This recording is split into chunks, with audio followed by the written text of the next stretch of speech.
The Motivator Show. The internet's most inspirational podcast. Every Saturday morning from 8 to 10 a.m.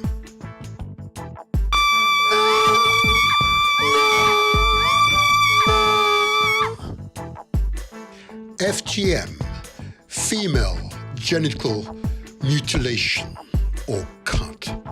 200 million girls and women living today have undergone female genital mutilation or cut.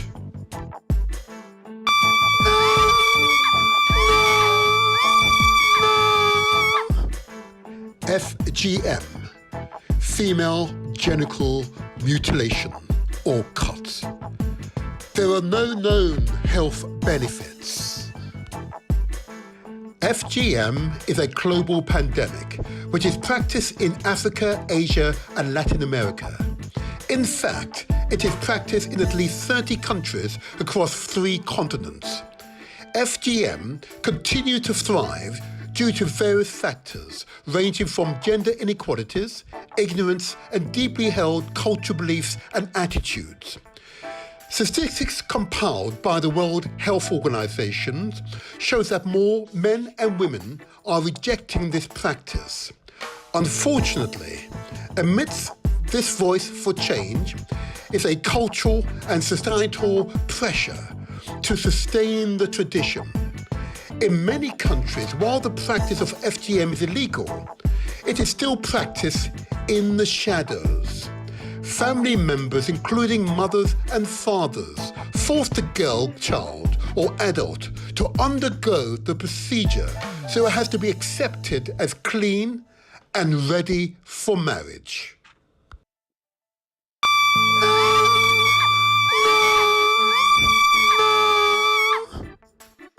FGM, female genital mutilation or cut. There are no known health benefits. FGM in Africa and Asia is often rooted in cultural, religious, and social beliefs. Reasons for performing FGM can include cultural traditions and rites of passage, beliefs about what is considered about proper intimate behavior, aesthetic reasons, the belief that the FGM enhances cleanliness and beauty, myths about female genitalia, example, the belief that the intimate parts will grow if cut, social norms and expectations.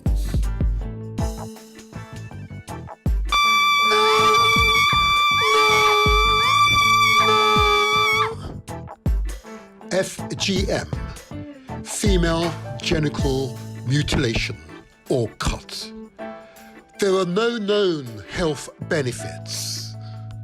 Female genital mutilation or cut, FGM, is classified into 4 types.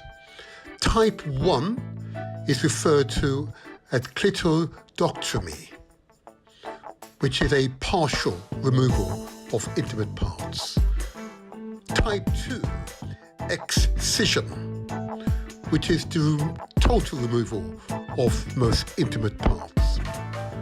Type 3, infibulation, that is the narrowing of the intimate parts. And type 4 is the most harmful procedure to a woman, and this can include a range of harmful, painful procedures.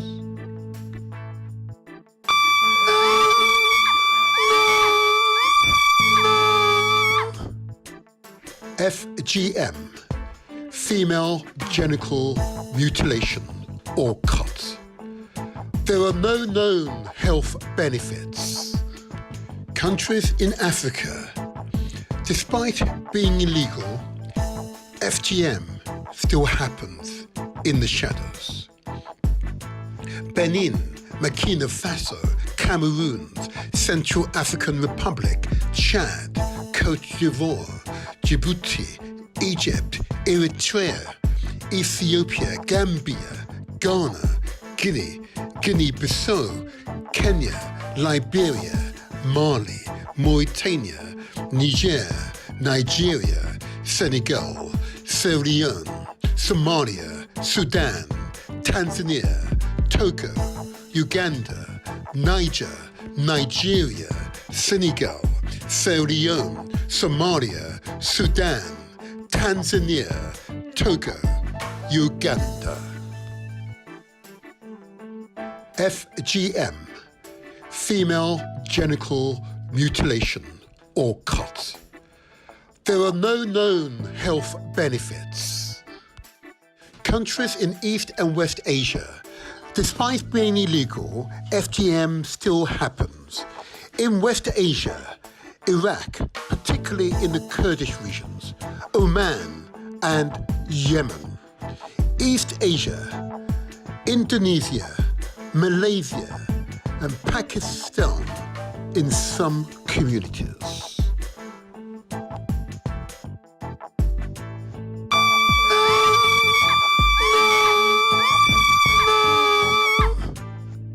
FGM, female genital mutilation or cut. There are no known health benefits.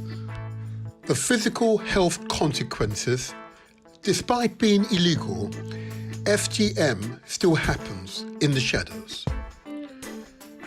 Those health consequences can include severe pain, toxic shock, hemorrhaging or bleeding, tetanus or sepsis, urine retention, open sores in the genital regions, injury to nearby genital tissues,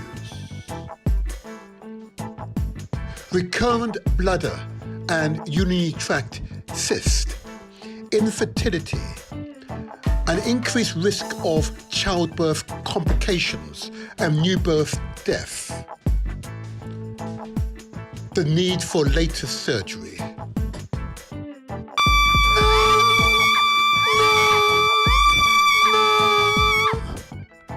FGM, female genital mutilation or cut. There are no known health benefits. The mental health consequences, despite being illegal, FGM still happens in the shadows. The mental health consequences can include post-traumatic stress disorder, PTSD, lifetime anxieties, depression, memory loss, sleep disorders, intimate relations dysfunction.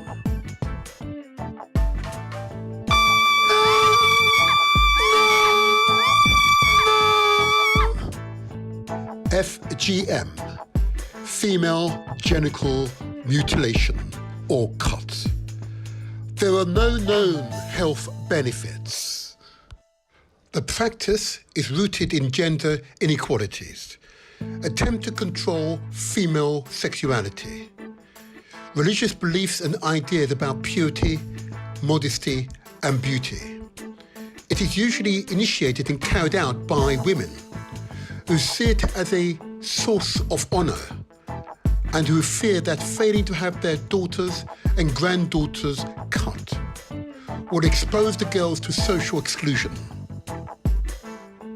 Typically carried out by a traditional cutter using a blade, FGM is conducted from days after birth to puberty and beyond. In half of the countries for which national statistics are available, most girls are cut before the age of 5. Procedures differ according to the country or ethnic group.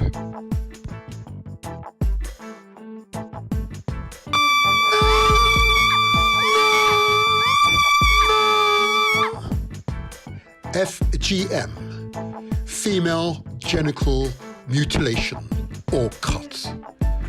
There are no known health benefits. FGM, legal and ethical considerations. FGM is recognized internationally as a violation of the human rights of girls and women. It reflects deep-rooted inequalities between the sexes and constitutes an extreme form of discrimination against women. Many countries have laws against FGM, and international organizations, including the United Nations, have called for its elimination, prevention, and eradication. Efforts to eradicate FGM have involved national community education and awareness campaigns, legal measures and enforcement, community engagement and dialogue, support for survivors, including medical and psychological care, advocacy for policy changes and international cooperation. Working together, we can make the difference.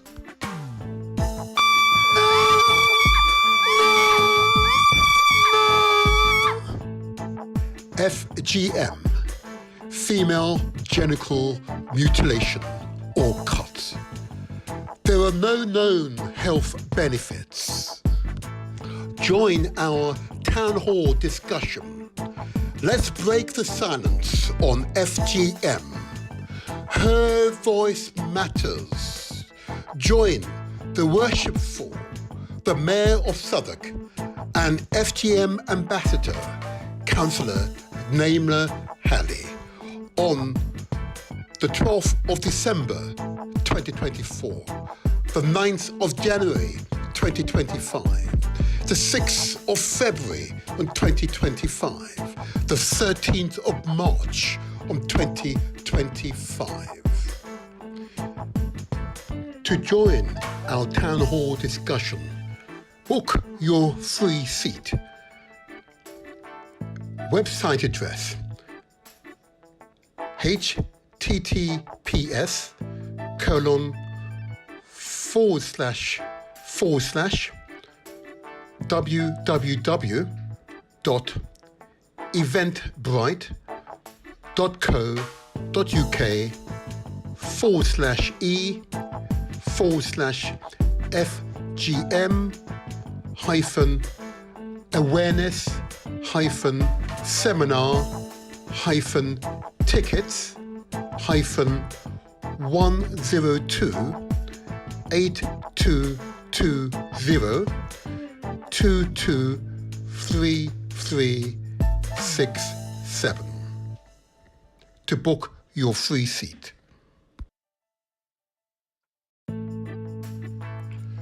The Motivator Show. Success is ours for the taking.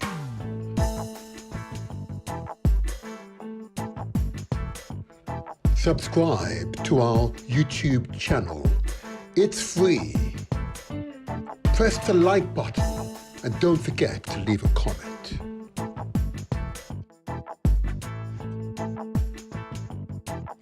We are also on Instagram and TikTok. Follow us there too.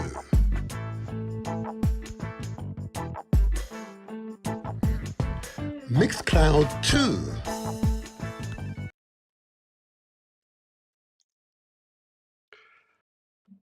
And Mixcloud 2. How are you? This is the Motivator here. This is where we translate our words into action, and where success is ours for the taking.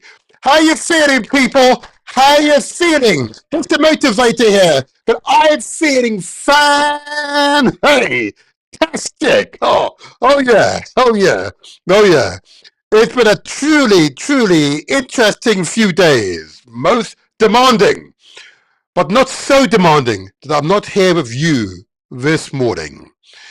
This will be another truly inspirational experience, a truly uplifting experience, one in which you will feel empowered. You sense your power flowing through your body and, of course, your mind. Watch this space. And if you haven't done so, subscribe. Why not subscribe? If you're on YouTube, follow us on Facebook, follow us on Instagram, and of course on TikTok. In fact, let me put up on the screen for you, just to remind you where you can find us. There you go, on the screen. Of course, those of you who are on YouTube know we are on the Motivator Show channel. There you go. And if you haven't subscribed, subscribe, huh? Okay, if you're on Facebook, follow us on Facebook.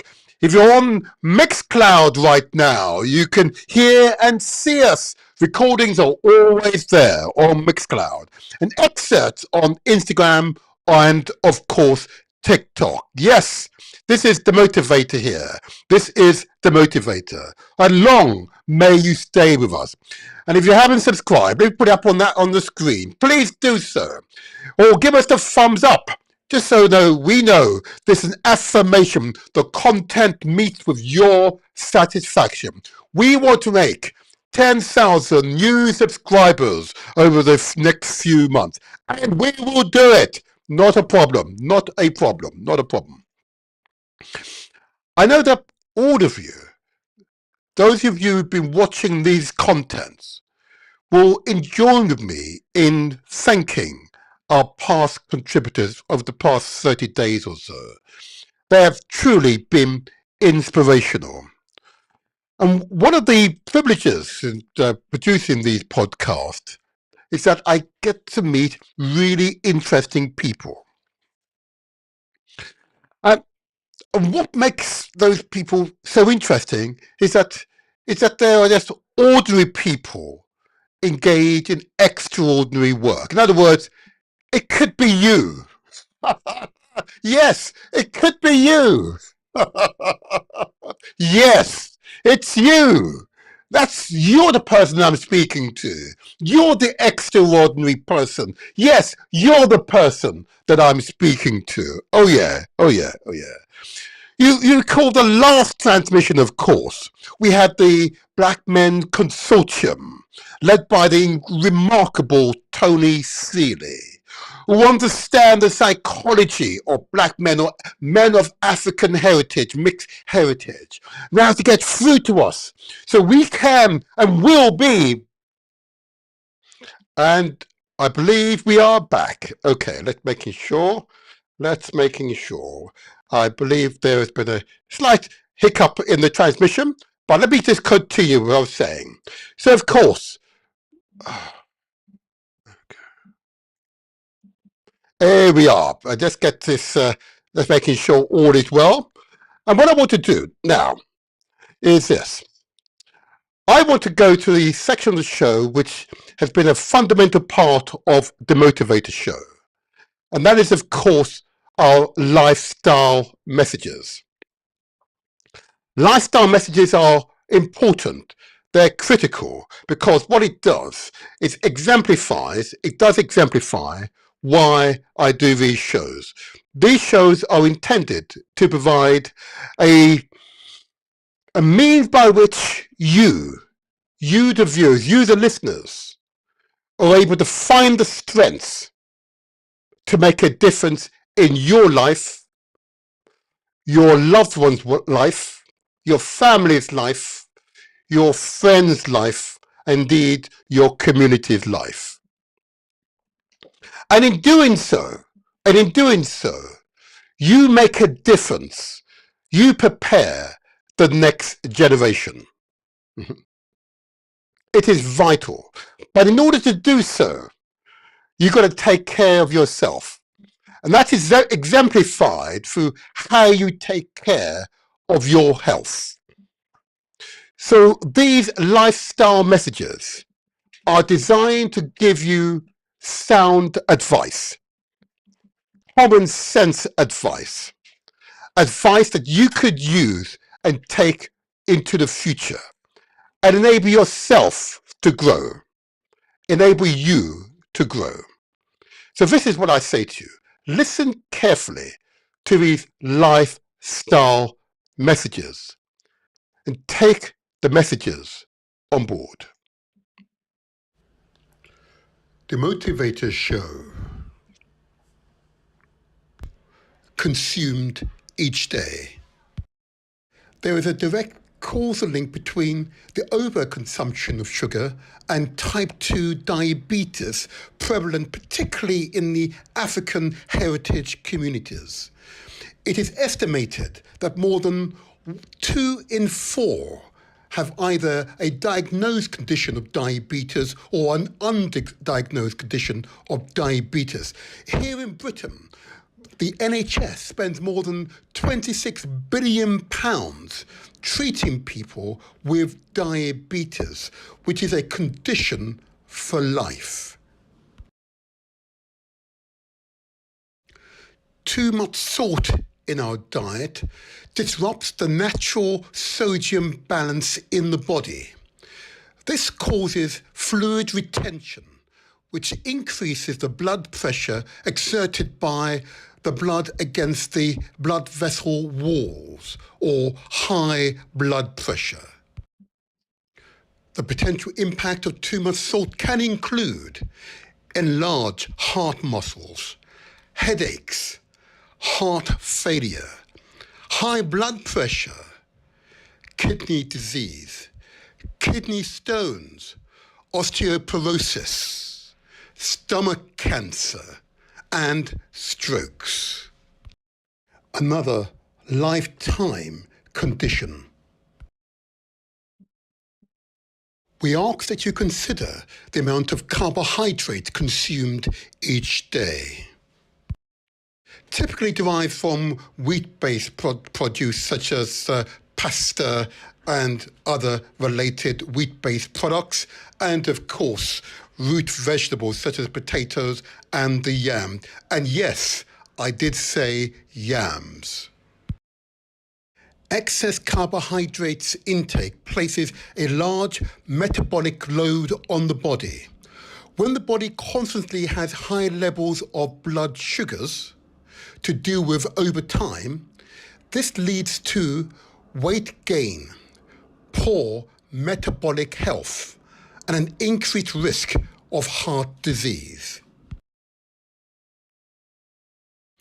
We ask you to consider the amount of fat that you consume each day.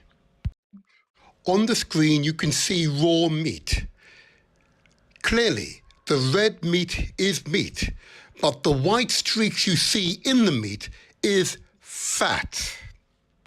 Our bodies need healthy fat for energy and other functions, but too much saturated fat can cause cholesterol to build up in your arteries, in other words, our blood vessels.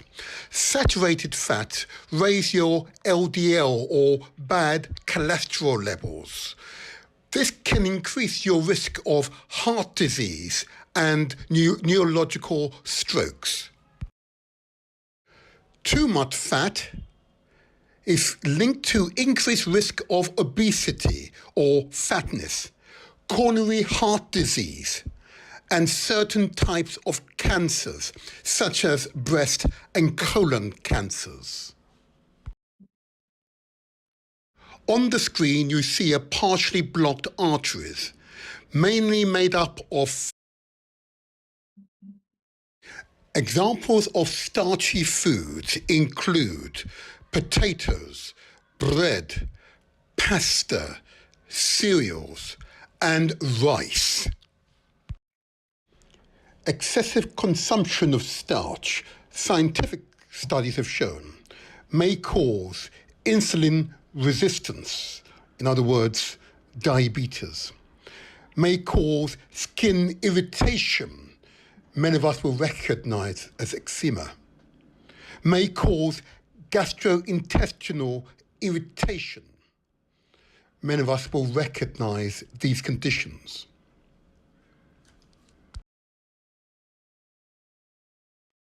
On the screen, you can see the examples of the consequences of our lifestyle. Excessive consumption of sugar and salt, carbohydrates, and fat and starch.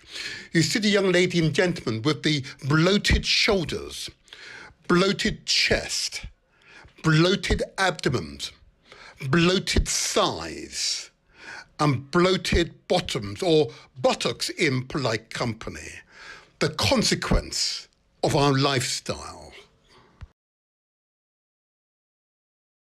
The prevalence of obesity amongst black women in the United Kingdom is significantly higher compared to the general population. Approximately 58% of black women in Britain are classified as obese.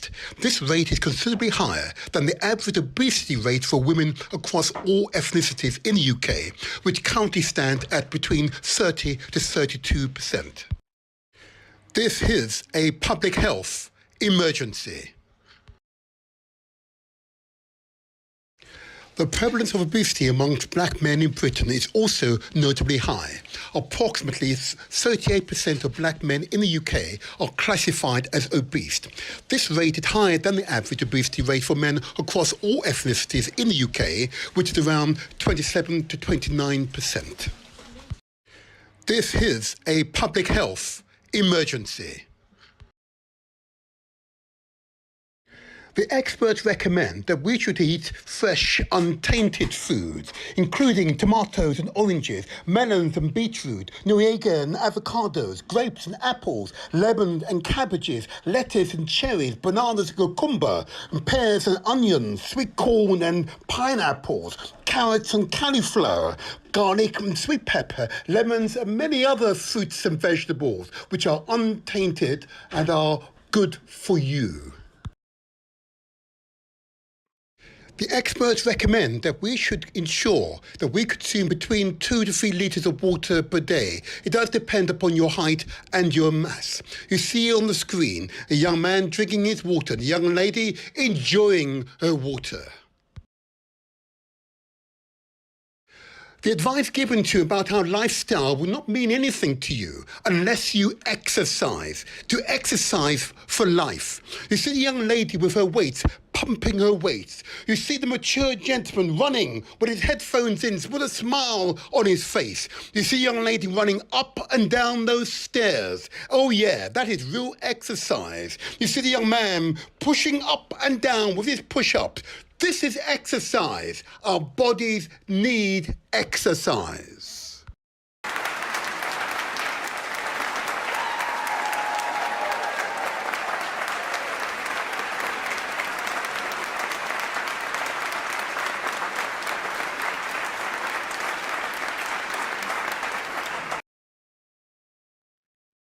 It is important for us always to consider our mental and spiritual health.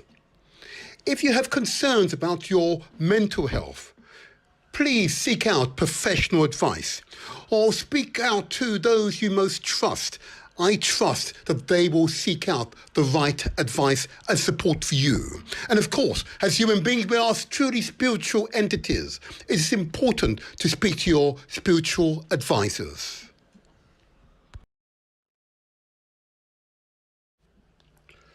The Motivator Show. Success is ours for the taking. Translate. Yes, translate those words into action. Because success is ours for the taking. Yes, lifestyle messages are a crucial part of these transmissions. We will get to the interview within 30 minutes at 8:45, and the interview will be truly an inspirational experience. But I need you to continue to listen on, because these lifestyle messages are saving lives. In the early days, I note that there was some resistance from particularly those of African heritage to hearing these basic lifestyle messages. So we can avoid the prevalence of diabetes and high blood pressure in the communities. So we can avoid the prevalence of obesity, in other words, fatness in the community. We can avoid the prevalence of lack of exercise in the community. And there are a few other maladies I could mention. Because not addressing these issues means that we leave ourselves vulnerable to all the maladies all the managers that befall any human being that doesn't take care of themselves and pay attention to their general health and well-being. So these transmissions, these inspirational podcasts are intended to inspire you, motivate you to make a difference in your lives. So spending just a few minutes hearing these messages before we get and achieve the main theme of each transmission is an integral part of us reclaiming success, personal success for ourselves. It is critical. And what I'm heartened by is the response by the communities generally. You don't have to be black, if I may say so. You don't have to be a person of African heritage. You just got to care. Care for yourself, care for your family, care for your wider friends network. And you want to make a difference. Okay. So taking care of yourself, be an example for yourself. You become the exemplar, the example for others to follow. It's not hard work. It's pretty, run of the mill, really. What am I to buy? Is the response I have received. And if you're on YouTube or Facebook, you can, of course, send messages to us at any time throughout the podcast and share with us your messages, positive messages, uplifting messages of what you're doing in your life to make a difference for yourself, your family, your networks, and so on. Okay. And in doing so, you will change the world. And what I'm really encouraged by is the numbers of people in response to these transmissions who come together in common aim and common purpose, understanding we pulled our resources together. You can make a difference. You can access any facilities if you pull your resources together.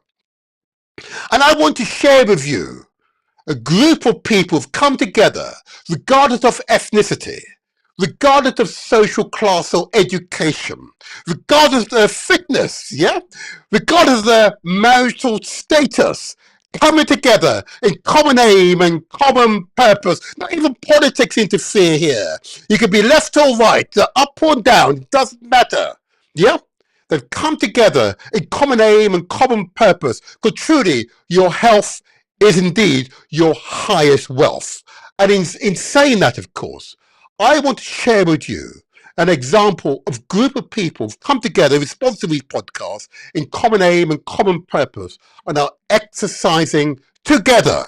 So you can do that in your cities, in your towns, in your villages, on your street. You could do it. Come together in common aim and common purpose. Watch this group of people who've come together. Here we go. Cheese. Famous. Hello, hello, hello, hello, hello, hello, hello. Awe. Awe.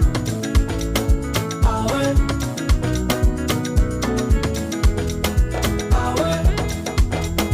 Awe.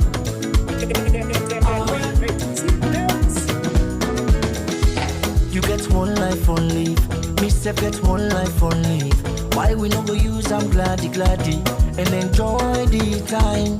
Palava no they finish. Time me no they wait nobody. Now why are they try for always get time nice every day and night? This one way we all fend we safe now nobody young. You want to eat with too much we go down the belly now you young. And the balance where you go die left now all the money young. So why for the pity you say for? The motor car where you let buy 'em. If you see finance where you collect bill 'em, oh. You meet up woman where you let yanam. No, nobody know what's in tomorrow all. So every day of my life till old, I fast in enjoyment stay go. Now for land for care for yourself. Nobody love you past yourself. All man they fed for himself. Oh. Now why I know they allowed with you other man they pan take the peace away. Me joy away, me smile away, oh no, no make nobody take your peace away, me joy away, me smile away, oh no, oh, every day, see they also they work for the pay. They like na boku on a small you the cage. Land for the loose body 110. No to money, no to gently. No more they make motor man and brother. As long as you get waiting, you they eat. Land for the loose body 110. This one way we all friend we safe, now nobody own. You want to eat what you want, we go down your belly, now you young. And the balance where you go die left, now all the money on. So why for the greedy you say for? Now the motor car where you let buy 'em. If you see finance where you collect, deal 'em. Oh. You meet top woman where you let yanam. And if you let the man na for keep 'em. Want them more. The food where you feel for eat na for eat 'em. That fine la power where you let na for buy 'em. And tie 'em more. And if you baby love you back love 'em. But if you love them all now you na for left 'em. Want them more. Cause nobody know what's in tomorrow all. So every day of my life they are all. A fasting enjoyment stay go. Now for land for care for yourself. Nobody love you pass you yourself. All man they fed for himself. Oh. Now why I know they allowed with the other man they can't take me peace away. Me joy away. Me smile away. Oh no make nobody take you peace away. Me joy away. Me smile away. Oh no.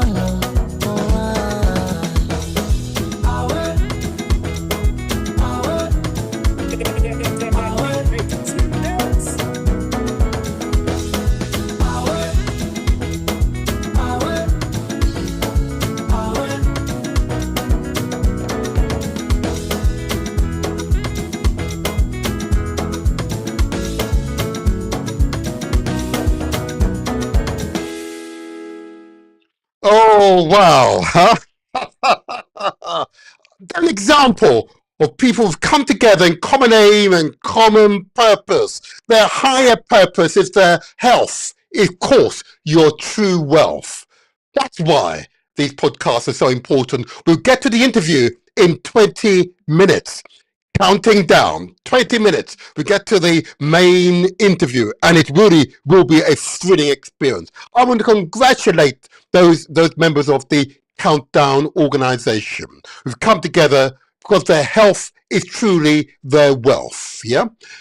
They come from different backgrounds, but are recognized, putting their resources together, can exercise together, becomes a far more enjoyable experience. Far more enjoyable. So well done to them. Put my thumbs up to you, huh? And put my thumbs up to you. In fact, let me give you the official thumbs up. Here we go. Let me put up the official thumbs up. There we go. Thumbs up. There you go. There's the official thumbs up. Yes.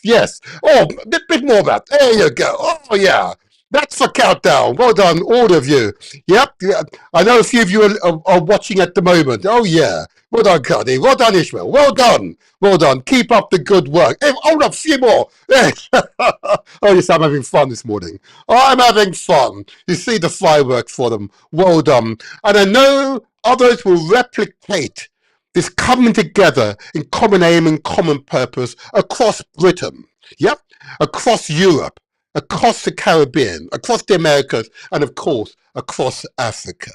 We look forward to your examples of your work. Once you've done so, make contact with us and we'll follow through. We will give support to you. All right. Now, what's really important, as we begin to develop those ideas of how to take care of oneself, and you empower yourself, you make a fantastic difference in your life, okay? Coming together in common aim and common purpose is an empowerment experience, okay? And why do I keep emphasizing it? Because unity is strength. I say again, unity is strength, okay? And there are many examples of people coming together in common aim and common purpose. And I'm going to give a quick announcements.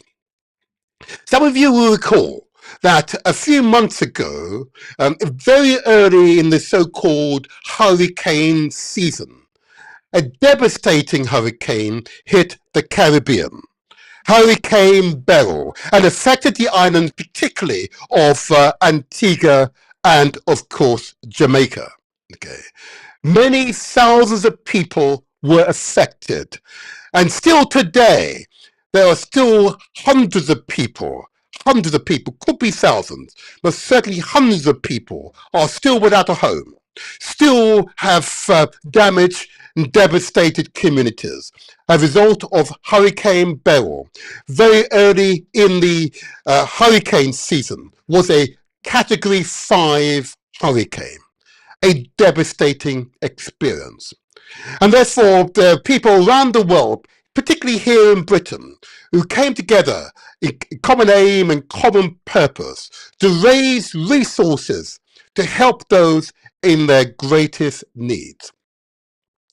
And what I want to do now is encourage you to give support to at least one of those organizations. Let me put it up on the screen for you.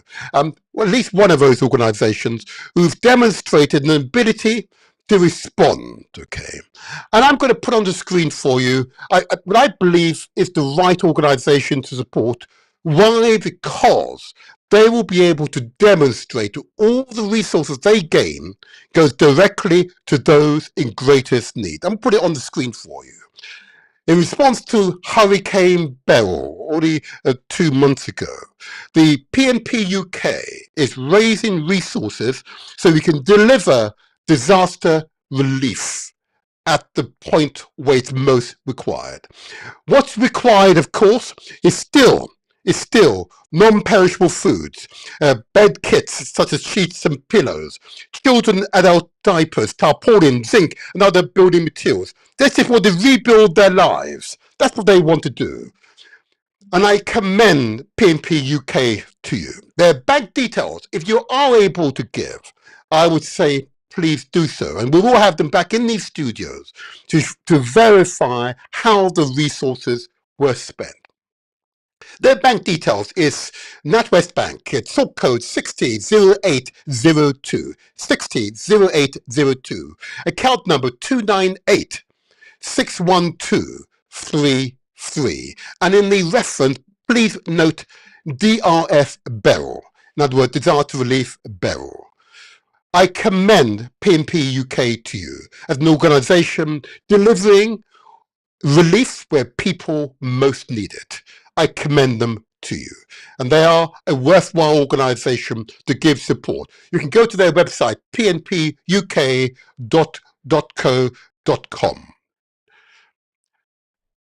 I also want to commend another organization to you, one I believe will serve you well in supporting.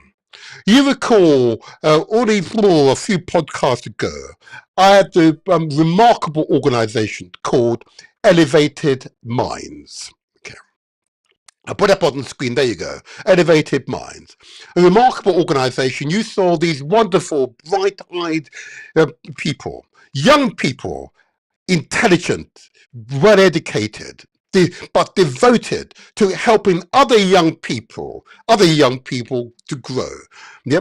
Those who are very capable and yet require that helping hand. Those who are furthest from education and need support of others.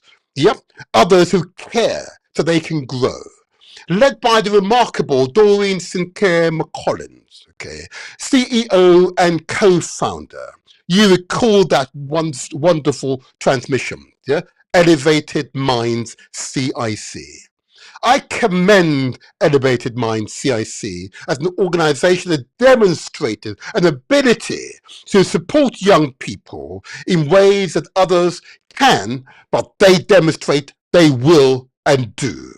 Well done, Elevated Minds. If you wish to contact them, it's their telephone number here in the UK. It's 0208 079 0703. Or indeed, you can email. It's info@elevatedminds with an S at the end, coaching.com. It's on the screen. Elevatedmindscoaching.com.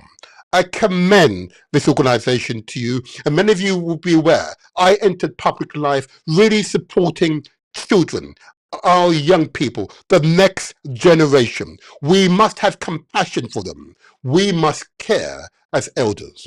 Vitally important, vitally important. And if you bear with me just one more organization I want to give light to, and I believe, in fact, two more very quickly, I want to give light to because they are important. I want to give light to an issue here in Britain, of course, the Windrush scandal. I want to remind you that there are still tens of thousands of people who are directly affected by the Windrush scandal, the so-called hostile environment created by the previous government. Yeah.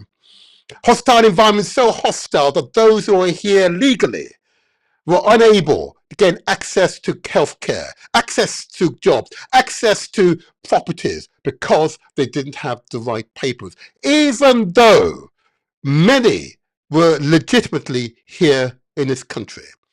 So we must support those who are impacted by the Windrush scandal. It is a national disgrace. And I'm confident the new government, the new Labour government, will address this issue head on. You recall we had in the studios, you recall we had in our studios a specialist, someone who wanted to advocating for the Windrush Act. Yeah, Mr. Brown. Yeah, well done to you. Yeah? Well done to you. Yeah, Anthony Brown.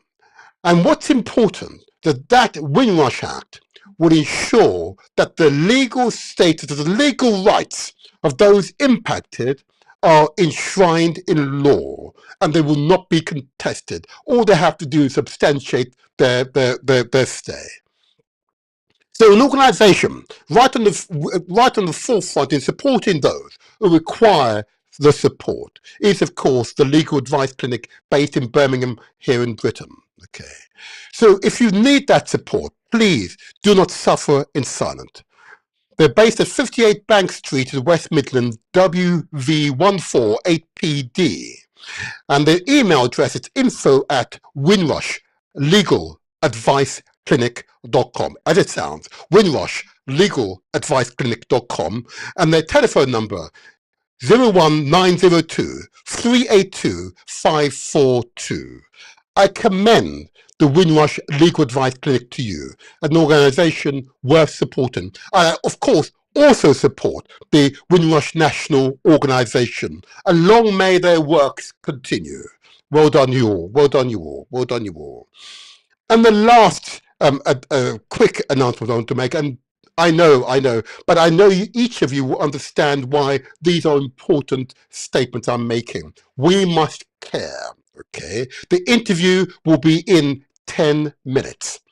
So my last announcement is, of course, a wonderful organisation referred to as the National Association of Black Supplementary Schools. I know it says schools, but what it really means is those facilities designed to support children and their development. It could be a school, an after-school project. It could just very well be a cultural centre aimed at supporting young people. Or it could be just a single person teaching young people how to play an instrument or indeed a new language. It could be, of course, someone just helping them to get over and support them in their academic work, their maths and their English and literacy and so on. Yeah.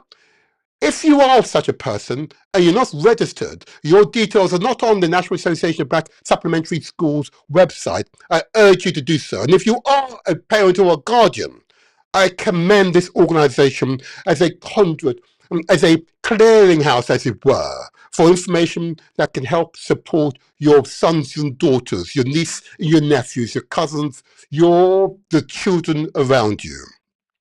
Website address, it's www.nabss.org.uk, in other words, org.uk, or email address, it's info@nabss.org.uk, or you can phone the inspired Brother Near on 07958 348 558.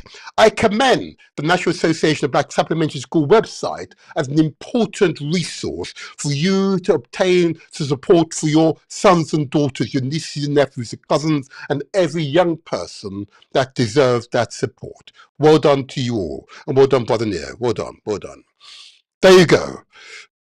That for now is the last of my announcements, and I hope you would appreciate why I consider them to be vitally important, of course. I consider it to be vitally important. And I say again, if you're on YouTube or Facebook, please don't forget to give us the thumbs up or at least subscribe. There's no price, there's no charge, okay? And don't forget to press the bell notification so you're aware of each of the forthcoming podcasts that we give out. And if you haven't, spread the word to your family, your friends, your network. Spread the word, please. We want you to do so. We want to get to 10,000, and we will get to 10,000 subscribers soon. Don't you worry. Don't you worry. What I want to do now, as we approach the time for the interview, which will be in approximately 8 minutes, I just want to play a part of the intro video. Okay. The intro video, in many ways, will summarize the forthcoming interview, which is on a subject which is very sensitive. I get it, each of you. I get it, you know. And I know people of African heritage, far too many people I know, want to avoid difficult subjects. And I understand, I get that. But this is one that affects our women in fundamental ways. And those of you who are in support of women supposedly circumcision, or correctly describe female genital mutilation or cut, as it were, okay? I'd love to interact with you, and I will open the phone lines in 45 minutes. In 45 minutes, I will open the phone lines, and the numbers, you want to take note of the number. I'll put it on the screen, okay? And I just want you to take note of the number. So 0208 133 5616, okay? I just want you to take note of it now, okay? And be ready when I open the phone lines, because I have a relatively small amount of time in order to take calls, okay? But take note of that number, and when the appropriate time comes, I'll open the phone lines, and be ready with your questions, not speeches, okay? But this is a very sensitive subject, okay? And I get it. I've spoken to quite a number of women over the past few days, and I can tell there are far too many women suffering in silence. It is incumbent upon me to bring these issues to the fore so that we as a community can address them, look at them in the cold light of day. I say cold because some of the experiences of some of our women, too many of our women, are going through is unacceptable. It is unacceptable. And I'm disturbed by some of the personal accounts that I've received. Women who've experienced FGM, female genital mutilation. So what I'm going to do, and I'm now going to get my guest to come in shortly, is play a part of the intro video. And so those of you who were not here to watch the intro video, I want you to watch it. It will be difficult. Yep, it will be difficult. I know it will be difficult, but I want you to watch just a few minutes of it. I'll play a few minutes of it. I want you to watch it. I know it will be difficult, but I need you to watch it. I will not play it all. I will play at the end of the show. I'll play the entire intro video. I want you to watch it. It's important to watch. The Motivator Show. The internet's most inspirational podcast. Every Saturday morning from 8 to 10 a.m.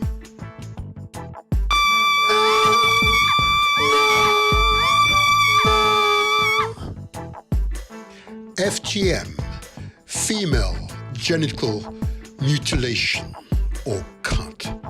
200 million girls and women living today have undergone female genital mutilation or cut.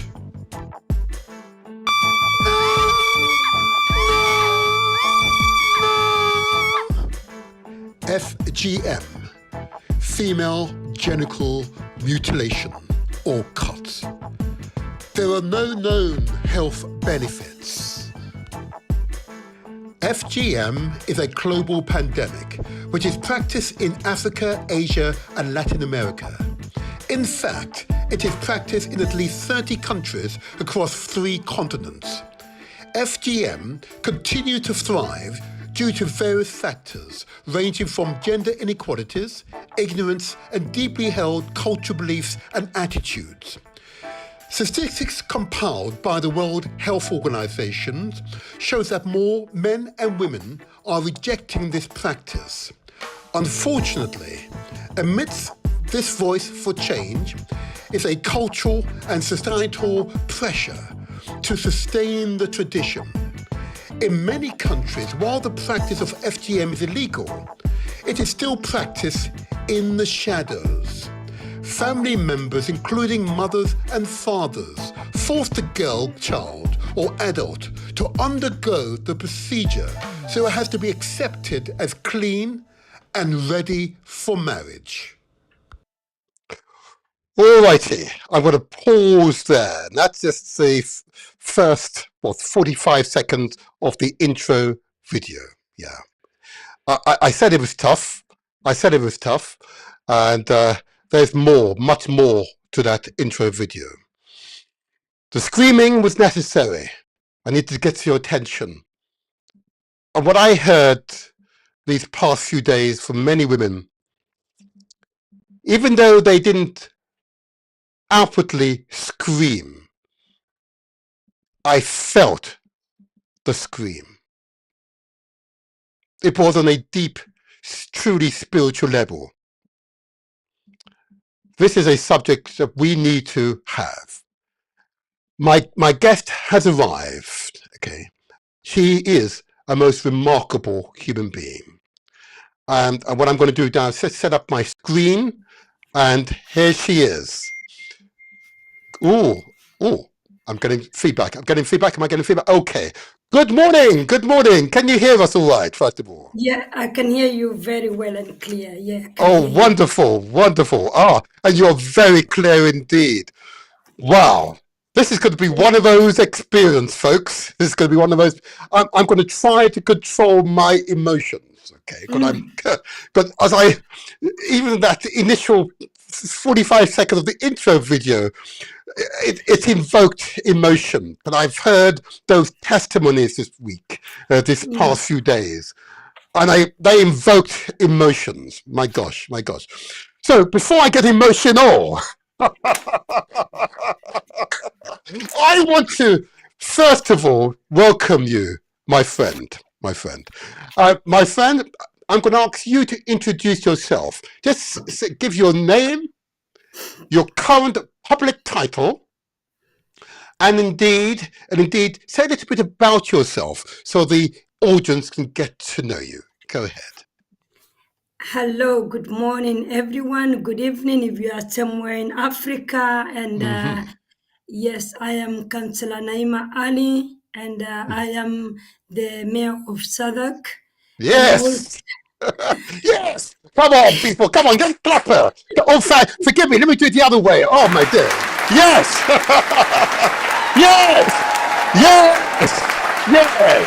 Yes. Oh, yeah. Yes, I'm also the. Go ahead. Thank you so much, Councillor. Yeah, and also I am the FGM ambassador for Southwark, and I will tell you more about that later. Yeah. So thank you. Yeah. Thank Of course, I wanted to say I'm also a mother of 4. That is I have to be very proud of being a mother. You are a mother of 4. Gosh. Yeah. Wow. Yeah. Wow. Let me just continue on that theme, and thank you, Councillor Naima Ali, the worshipful Mayor of Southwark. Okay, and indeed, let me say it. I've researched to verify what I'm about to say. You are Southwark's first mayor who is veiled. Yep, who head is covered, who is a true Muslim. I want to honor and respect you, okay? And I want to encourage other women, like yourself, to come forward into public life. And long may that continue. Well done for being a trailblazer. Thank you. My pleasure. Now, you've introduced yourself and you've really highlight the fact that you are the mayor of Southwark, but clearly, as I look at you, you have what you bring to us is particular experiences. Okay, I know that you're from Somalia. You're from Somalia. Yeah. Okay. Yes, I am. Yeah. You are. Okay. An interesting country. Just to help us to understand you, can you share a fond memory of Somalia with us? Just so that we understand your memories, those fond memories. Yeah, to be honest, sometimes when you're talking about Somalia, obviously Somalia is a very beautiful country. And the most interesting bit about Somalia, we've got only one religion, one culture, one language, whether the same as Africa, January to December, the same. Those childhood memories were amazing. Unfortunately, because of all the civil war and everything, our memories have kind of like turned into something, yeah. But obviously, there are some amazing memories. But yeah. Okay, all right. That's okay. That's all right. But it is interesting, of course, that what we are receiving from Africa, of course, are those messages which tends to kind of depress us. And I know as I speak to people, there's so much happiness, so much beauty in Africa. And I want to give light to that. We are the most beautiful, we are the most intelligent, we are the most patient. I would say sometimes the media tend to show the worst part of our Africa, our nation, and then it seems like everyone thinks that is one of the most horrible or depressed nation or continent, and I refuse that because people like you and I and many of us are coming from that beautiful nation and countries and continent. So we should applaud ourselves and be proud of where we're coming from. Thank you. And you said you've got children and so on. So let's get to this, if I may. You're here in Britain. In discussing Britain, I'm going to ask you, I know this is not part of the original question I was going to ask you, but what do you find to be the most appealing aspect of living here in Britain? You know what? Before, one thing I'm so proud, especially I would say, to be honest, I'm so honored to be in UK and especially Southwark. Southwark is the most amazing, diverse, Go on, beautiful. Southwark. And I am honestly so proud to be serving at the council and also the mayor of Southwark.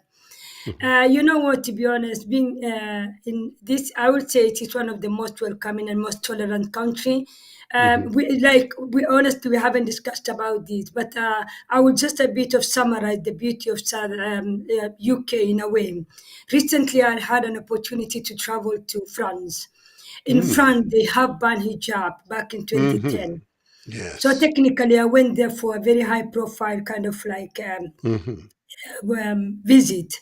Yes. So when I went there, I was welcome because I went there as the mayor and representing Southwark and our beautiful country.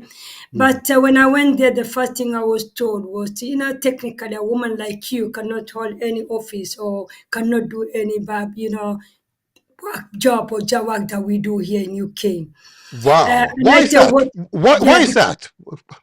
Because of hijab. But oh my you gosh. know what? And it's not only when sometimes it's not so good to quickly judge. Obviously, we cannot do anything without hijab. If you tell me now, take off your hijab and I'll give you £1 million, I'm not going to accept it because this is my identity, this is me. But in France, so what they have refused anything to do with religious, like the cross or the kepa, anything they don't allow. And when I asked what kind of job can a woman like me do, they said retail, for example, cleaner, but not in any Wow. administration. But when I went there to lay the wreath, because I went to one of remembrance the Sunday where we went to lay wreath where our soldiers, RAF, were bombarded back in Second World War. I was so proud that moment when I was marching with the Congress and the Senate. I was the only woman out of 150 person with hijab, but I was laying the wreath and I was doing my speech. To be honest, I was obviously very proud to be British, but even I was even more prouder to stand there, and that's why I say being a citizen of UK, a British, it really made me like feel that's it. I am here now. At least I can be whoever I want to be. My Yes. background cannot define me. It depends with you. And that is it's completely different compared to my own personal experience going to France. And I would say, I don't need to apologize. This is not what I have had, it's what I have seen. So that can just summarize what it is to be in UK and what I'm so proud about. Thank you, thank you. And I know Councillor Naima Halley quite well, and I'm assuring you she's truly an inspirational person. It's quite remarkable. I want to, if I may, Naima, now get to the key subject we want to discuss today, FGM. Okay. Now, you and I have discussed this previously, okay, and it is a subject which I know it's very personal, and many of the women I've spoken to have shared with me, in some cases, testimony that they've not shared with anyone else, which is why I suspect the emotions can swell up very quickly, and I understand, okay. But unless, and I know you would agree with this, unless we discuss these matters, unless we discuss these openly, change will not happen. It will just remain, to use the term, in the shadows, even though the nation state may well have made it illegal. It still happens in the shadows. Okay. Beliefs and culture are very deep. Okay. So I'm going to go straight to this and skip over a few other questions. I want to get to the subject matter fully. First of all, what is FGM? FGM, because I thought FGM, when discussing this, I was confused because I recognize the term female circumcision. I recognize that term, okay. It's not. But I realize, but it has been brought out to me repeatedly now that is an inappropriate term. FGM, or female genital mutilation, is the correct term. Can you just share with us why it is the correct term to use? Female genital, when you say circumcision, or for example, the word they use in cut, it's the underestimating. It's completely like undervaluing what it means. Because when like for many people, obviously, female genital of partial or removal of female genitalia. That is it, Yes. completely there. But that is it, completely there. But there are different types of FGM, which is not the thing is the mutilation is there, and when you say for example, one of the type where they cut everything, then I'm not going to be using everything obviously Thank because you. sometimes Okay. they kill. So more, for example, you're all aware of female genitalia, right? So the Yes. tulips, or all of the big part of that genitalia, cutting everything or removing everything or stitching. I will use a very simple terminologies as well. Stitching the lips together and leaving a very small hole. That you cannot call that a cut or circumcision. That is a complete mutilation, and it is done for no medical purpose. To be honest, it's just a bit of cultural thing, but it got nothing. It got of no benefit whatsoever for the woman. So that is just a summary of it. Just imagine of that bit Yes. of genitalia. Yeah. Some bit they do cut a bit of the tip off, but sometimes they kind of remove everything. or sometimes without removing, they stitch that together. But it's not all that is stitched. That's why I'm saying different types of. But the one I'm referring to is type 3 for just future reference. I They understand. call it Thank you. infibulation. Yeah. That's right. That's right. Yeah. It is, again, as I said, very disturbing. Once you start to, I had to do the research for this particular podcast. I was truly disturbed. Um, I note, according to the United Nations, more than 200 million women and girls have been exposed to this brutal practice, and I'm going to say brutal practice. And some people, I know I am going to open up the phone lines later on, and I'm going to encourage both women and men who care about women's health to call. And I might even invite, I know you would agree, to invite those who support this practice. We want to hear from them. Because I have to wonder, have they not spoken to the women who've been exposed to this? Okay. And I want to ask you, because this is a thing, a child, okay, and the special care the NHS have to play. Can you obviously been through this, but just give us some idea, because you used the term survivors, FGM survivors, okay, and someone who's been traumatized through this procedure, having a child must prove both, it's a wonder and a beauty, but yes, emotionally, well, challenging. And the testimonies I've received have been so heartbreaking. It's difficult even to form my question to you, and I should form a question to you. My question to you is this: why don't the women who've undergone the procedure speak out? Okay. Thank you for asking me that question, and I will kind of relate that to myself.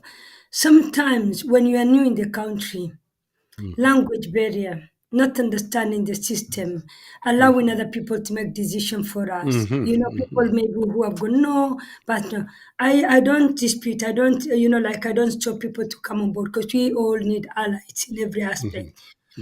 And these are the kind of things which has pushed me to become an FGM campaigner or even becoming an ambassador.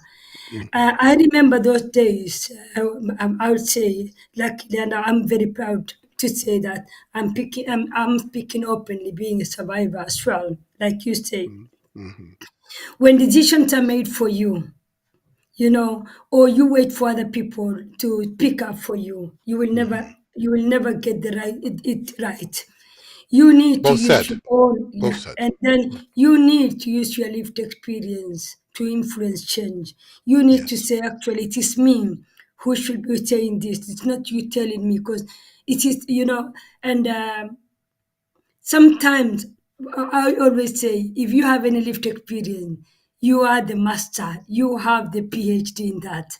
And I want to tell you confidently Yes. whatsoever. And that is why today I refuse anybody even to challenge me when it comes to FGM because I'm talking about me, myself. And who are you to tell me? But obviously, there is a massive gap. This is a cultural thing. Many people are so scared to expose their family, their culture, because we are told we have normalized that. We know it is shame. The guilt is there.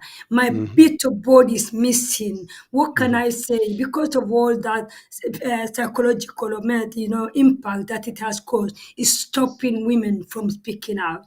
The depression, the anxiety, and all the form of mental health, and and those are the kind of things which are stopping. But to be honest, we are there because we are getting a lot of women who are now coming up. There are not. There are so many Naimas out there.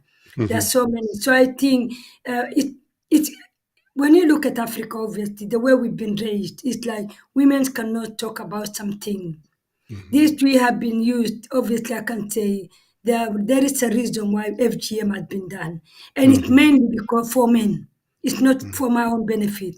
It's been done for men, and this is what now kills me. Because at the end of the day, if it were not men, I was told They are doing it because they want to preserve virginity, for example. They Okay. want, because then who am I preserving virginity for? It's a man, right? Yes. And these Yes. are the Yes. kind of thing now, because now we are married, we've got kids, we cannot talk about it because men hardly understand. And I will Okay. just say, even in terms of when it comes to that pleasure or anything, for a man, it's a natural thing. It's just a simple game for him. Straight away, he been created in a way that he does not touch. But for a woman whose part of her thing is missing, it takes so long for her to get that rose, feelings and everything. And then Yes. that makes her feel, even becoming victim of domestic violence because she will be called every kind of name. Then do you Yes. think that kind of woman can just come and talk about, oh, this had happened to me, because automatically that judgment, prejudice and all that will stop her from. So there's Yeah. so many factors which stops those women. And then coming to a new country, forget about FGM. These Yes. women coming to, like leaving all your extended family, coming here to learn the language, to understand new system. You Yes. having kids that there is that intergenerational trauma, and then you are trying to understand your own kids who are coming with completely different culture from yours. Yes. All these Yes. kind of things are kind of contributing to a woman now to say, like, this is not a priority thing to me. Wow. And that is how I Okay. can just summarize. Yeah. Right. And what we're doing here is to give those women a voice. Okay. Yes. 100%. As part of the research, I was astonished as to the number of countries where FGM still happens. More than 30 countries across 3 continents. Okay, Mhm. and I'm going to read out a few of the countries where the stats are being compiled by usually United Nations organizations. Okay, and some countries I'm surprised. I'm going to quickly read them out. I want it to be heard. It's part of the intro video, but I wanted to say it here now.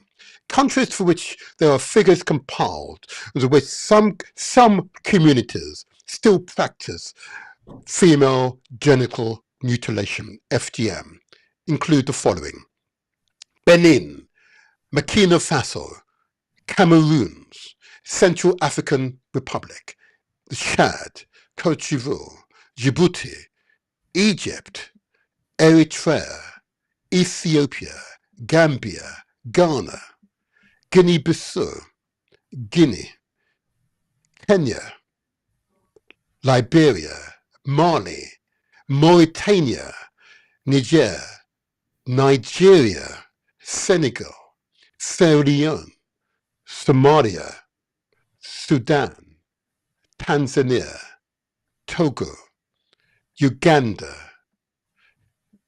Sierra Leone, Somalia, Tanzania, and Uganda. These countries, FGM is still being practiced by certain communities in those countries in Africa. I'm trying to understand Yeah. if its prevalence in these countries is truly result of culture and tradition, or is there a strong biblical or religious impetus behind it? Tell me. No, Please share. Okay. not at all. I would say, like, for example, a lot of people tend to say, if you look at those countries, majority of them are kind of like Islam. Not all of them, majority are kind of like Islamic, but they've never said anything to do with Christianity and FGM. That has never. I've never had anybody saying it associated, apart from male circumcision, which is completely different.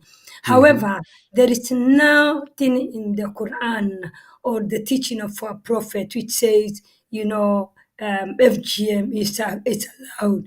But to my understanding, which I might be, it's definitely cultural. And it's no, when you say that country, I want to make it clear, it's not all the country. It No, is no. not.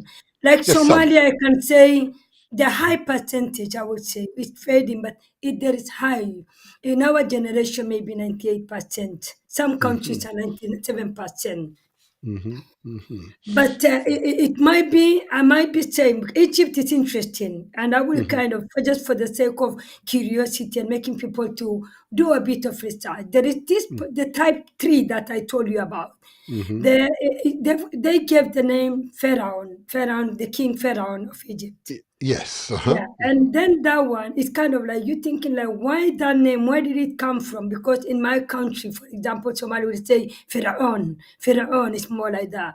And then when you have you heard Pharaoh or just the other? So that means the type 3. But when now it's me now because nobody up to now can say where FGM originated from. But from my bit of understanding, maybe because Islam kind of went round with its Arabic culture, because we, like Somalis, we've got a lot of cultures which is very much of Arabic and that. And maybe, I'm not so sure, but there are so many other research are still being done, but it's got nothing to do with religion, I would say. It's now Islamic. It's Okay. nothing. They will try and justify kind of like pinching the tip off. I'm not going to be saying that bit of a female Yes. genitalia, Yes. the tip of pinching or just catching a bit, especially when a child is born, is acceptable. So just to take a bit of blood to come out of it. But because it's a cultural thing, everybody will kind of defend their culture, apart from few of us, like me, who will say anything to do with culture that is putting women to any kind of horrible position. I will clearly say no to my culture. No. Good for you. Okay. Yeah. Okay. I should equally say I focus on countries in the continent of Africa, but in Asia, of course, countries include where there are compiled figures for Iraq, particularly in the Kurdish regions, Oman, Yemen, and other parts of Asia includes India, parts of India, okay?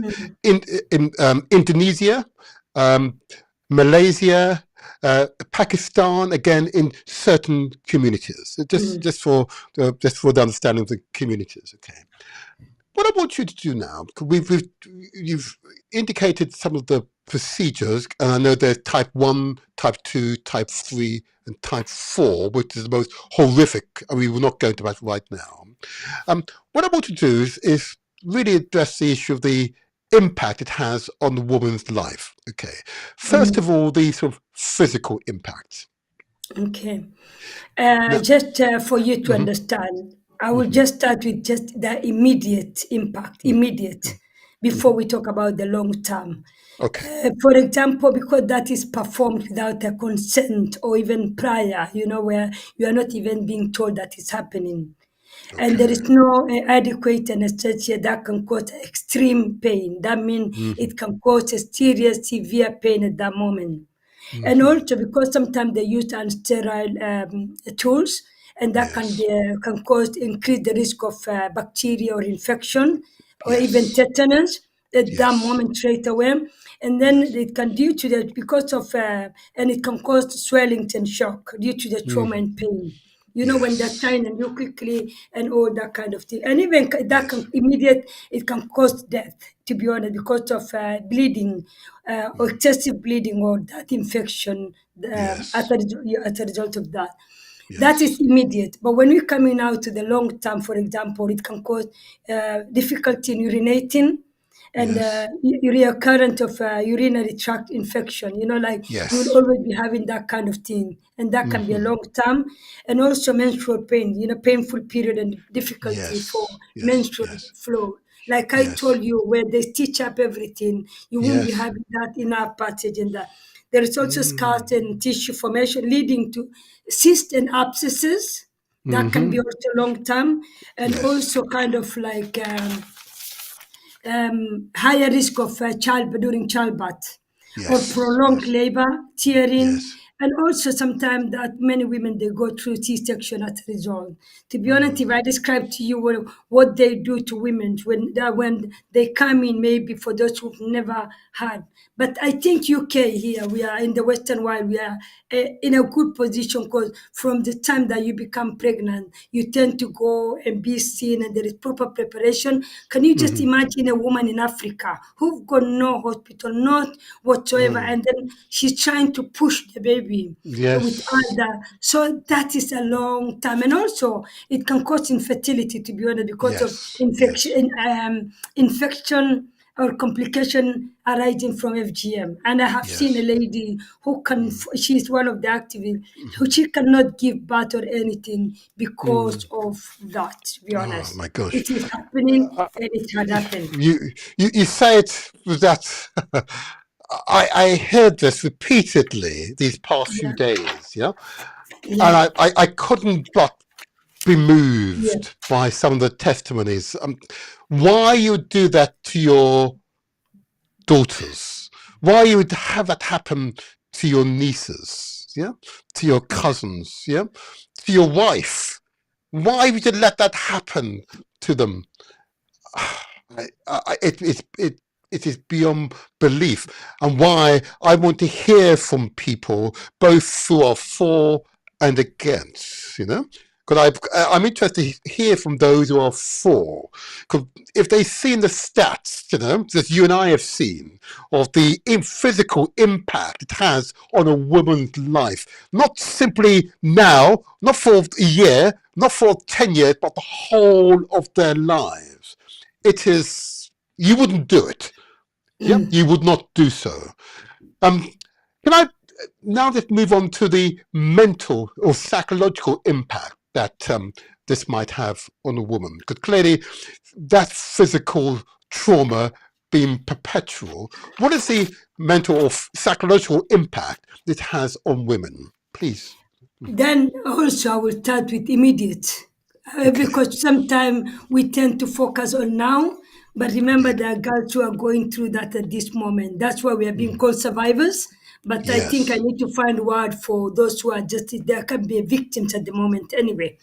There is that immediate trauma, the trauma of the procedure itself, often Hmm. performed like I said, consent and that.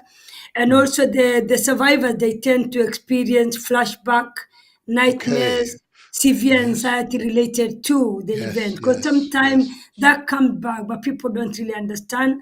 Hmm. Unfortunately, like I said, because we tend to focus on more other things, the trauma, Hmm. something that is being caused by the war, maybe coming to Hmm. a new country, that Hmm. kind of like suppresses everything to do with FGM. But when it comes out, it can be very serious. And Hmm. also, survivors often report persistent feeling of sadness, worthless, fear, which can lead to clinical depression, unfortunately. Yes. And Yes. also, it can cause feeling of shame, humiliation, Yes. and Yes. sense of loss of bodily autonomy, because they Yes. just feel Yes. like part of their body is missing. And Hmm. the other bit is pain or discomfort during sexual activity, and Yes. can lead to fear of intimacy, Hmm. difficulty in relation, and Mm. emotional well-being. Wow. And Sure. also, yeah, the Uh-huh. other bit is social isolation. Med survivors Hmm. always feel stigmatized if they discuss their But experiences. I know. Yeah. And also, they Can experience I, difficult. if I may, at that point, that's what Yeah, happened. That's what happened these past few days. The yeah, majority of the women yeah, um, have never disclosed their yeah. real feelings. Okay, Mhm. the majority of the women saw me, indeed, as being outside their culture, but someone who was willing to listen. Yeah. And as a result, they poured out their experience to me. And it was horrific. Yep, Mhm. both the physical and the mental trauma, PTSD, post-traumatic stress disorders. The majority of the women were experiencing post-traumatic stress disorders. It had been suppressed.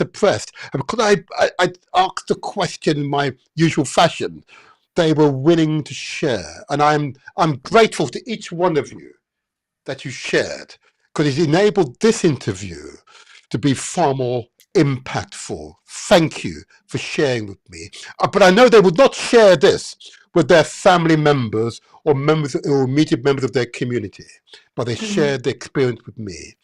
So I want Yeah. to thank them. I want to thank them. I want to thank you for being, to have this strength, this courageousness to discuss this subject. I know you described yourself as a survivor previously, okay? And I get it. I get it. Please Mm. continue. Please continue. Yeah, there's also that difficulty in trusting others, like you've said, because Yes, yes. Mm, like that, it can lead to this distrust and emotional detachment if they disclose about it. And the yes. main bit, which is more like survivors may struggle with the Hmm. decision to protect their daughters from FGM, Hmm. feeling that like it more like should I protect them and the desire to end the FGM. They're Hmm. always there, more like to protect because in a way, let me just make it more clear. Feeling torn between cultural expectation and the desire to end the practice. That is Hmm. one of the biggest intergenerational impact, the fear and guilt. And Hmm. also disclosing FGM and rejecting its continuation can lead conflict within the families and community. Yes, that's the social pressure. Because Yeah. I heard words, and even the women were saying this, that they're concerned with purity and modesty. Yeah. Now, this idea of purity would be, as you say earlier on, is preparing for marriage, as it were. Okay, the modesty, of course, in both from dress, both outwardly and inwardly. Yeah.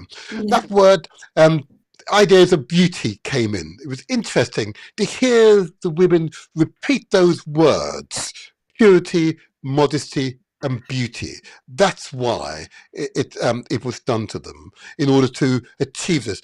How do you respond to those words? How do you respond? Mm. When Mhm. everyone is kind of different because at the end, Yes, I will tell you to yes. be honest, majority of the women that I've spoken to, some of them they've never had an opportunity to look at their private part. Oh, They've got wow. no clue. Yes, yes, it's true. And It is true. then when Yes. we talk about beauty, there is this type 4 where they do Mm. it for Oh. beauty. That type 4, I don't usually. I know anything Mm. that you do to your part, it's more like, Mm.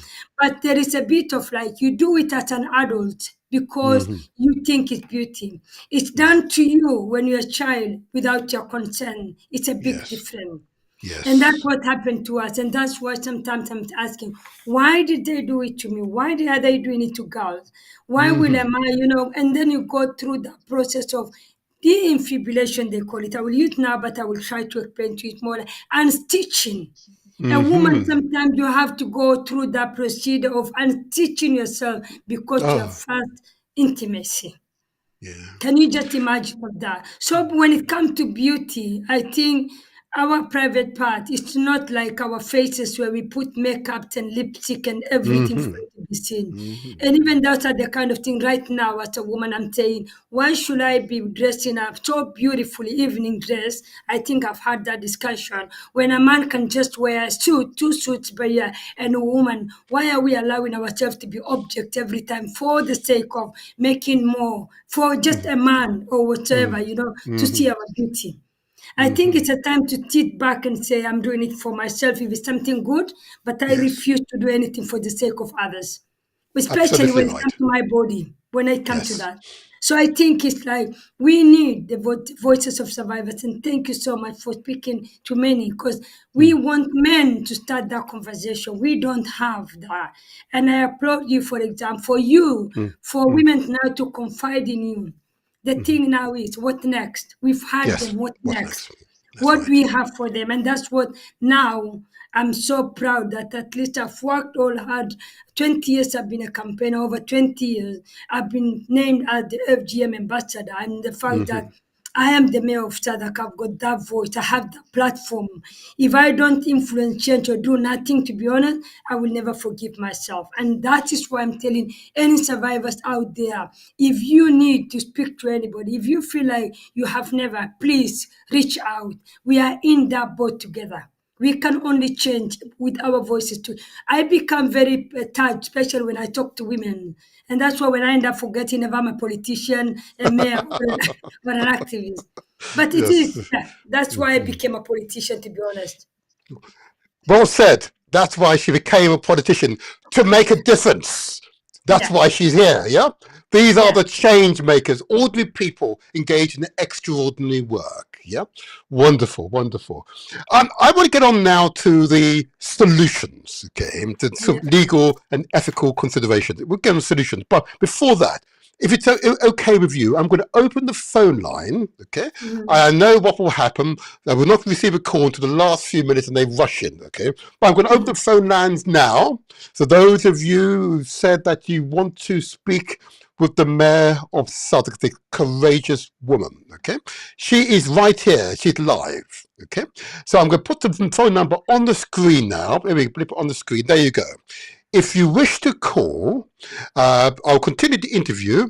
I'll ask you to pause whilst Naima is responding to my question. Then I'll bring you in. So do be aware. I might hold you there for a minute or two, but don't say anything. But please put your phone on mute. The number to call, if you wish to interact, is 0208 133 5616. In the UK, it's 0208 133 5616. If you wish to call. I know they're going to wait to the very last few moments and they're calling. No, anyway. So let's address the issue of what we can do about this. And this is, of course, from you and I's point of view, this is what we're about. Finding solutions and implementing those solutions, and a few ideas, and you can tell us what you're doing in a moment. So, a few ideas is, first of all, there should be a national community education and awareness campaigns. Okay, that we should put in place in each of the countries to ensure there are legal measures and enforcement. Enforcement is critical. That there should be, of course, at a community level, community engagement and dialogue, particularly with the traditional leaders, the monarchs, the traditional chiefs, those who hold sway over people. And of course, there should be support for survivors, including both medical and psychological care at all times. And many of the women are receiving that here right now. And lastly, of course, advocacy for policy changes in those countries where it's necessary. And of course, all countries, remember, we are a community of countries, so we need international cooperation, okay? Because working together, we can make the difference. Now, Ambassador, the Councillor Naima Ali, your worshipful mayor, just tell us what you're doing to address this issue head on. Please go ahead. You know what you've said, and I always say I feel a bit sad to compare Africa and Europe, especially. We are very well advanced because we already have everything that you've just mentioned. Now we have it in place. We are not there yet. We are not 100%. But technically, for example, with me, all the years I've been campaigning over the last 20 years, I've always been doing a lot of things behind closed doors, behind the curtain, I would say. I have been speaking to the doctors. Luckily, I was a primary care practitioner. I had an opportunity to sit with the doctor during the lunch break, talking about, for example, in UK, safeguarding is one of the toughest things. All the kids have got, we've got all responsibility to protect, to take care of child whatsoever. That's our responsibility. Yes. But unfortunately, the guidelines which are there, which I will clearly say, the guidelines are amazing. But because they just put it there for people to follow, sometimes I feel like the system is treating us as criminals of crime which we haven't committed yet. Wow. Criminals. Explain. Please explain. I will explain it that clear. I will tell you, for example, there was a time I went to Africa. I was traveling at the airport. I was stopped. The queue was long. I had my daughter. I was stopped and they said, "Come here." And I knew straight away. It was like it's already written on my forehead. And it's like I sat somewhere for 30 minutes waiting for a safeguarding lead to come and talk to me. Oh. The conversation lasted for less than 3 minutes because straight away I said I'm an FGM ambassador, campaign. I mean, by then I wasn't. There was a time I went for my family planning clinic. I was straight away. The thing as soon as I disclosed, I was told, "We'll put you on safeguarding register." Oh. Yeah, Really? and those are things which pushed me completely to become an activist because I just said, I'm not going to allow to be treated. By then, that was 2013, 2014. honestly, things have changed. We are not, it has changed, but a lot of professionals are not confident to talk about it due to the sensitivity of the topic. Because they don't know where to start sometimes. We need, that is what I'm now doing, to normalize the conversation on FGM, to keep on advocating, because my business card, as soon as I became the mayor, at the back of my business card, I say, keep talking, keep educating each other. Together we can end FGM. And even Can my I, banners and everything. if I may, Your Worshipful Mayor, can I just clarify? So, placing yourselves on the safeguarding register, from a legal point of view, what does that mean? Okay, so sorry, I should have used used it. Safeguarding is more like, although, yeah, it's more like I said, I will make it very simple because I thought I'm talking to people from UK only. Well, yes. Yeah, no, we have every country, obviously, we different have our own systems and procedures in place. So safeguarding is more like every child has to try to be safeguarded and protect, including adults. So they Yes. keep a register where they know if, for example, a child is at risk. That is more of that. It's I will make it very simple because sometimes I like to say safe and guard. More like, Okay. obviously a lot of you are educated, you know it. Hmm. So it's more like the system which they were using when they were saying safeguarding, for me as an adult going there because of that issue, my own problem. But because I'm a mother and I've got a child, their child needs to be protected. And that Yes. means I need to be placed on safeguarding register so that in case anything happened to that child, they know that they've already communicated with me. Because there is clear law that if you do anything to a child, you can end up in jail for 14 years. So it's just Right. important like that. But at that moment, it is fine, they can do it. But the approach was completely wrong because I was forgotten as a survivor sitting in front of a professional. Yes. Okay. So you and I understand why the safeguarding register exists, as you say, Mm, to ensure that the health professionals and others are alert that the child may be at risk. Okay, yes, and yeah. that's very clear. I'm trying to work out, and I said I have had this conversation on a number of occasions now.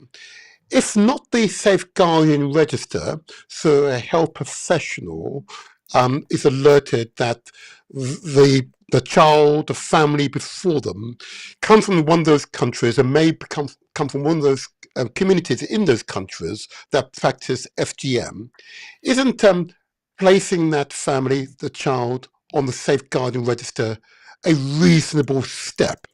Or what would be your alternative recommendation?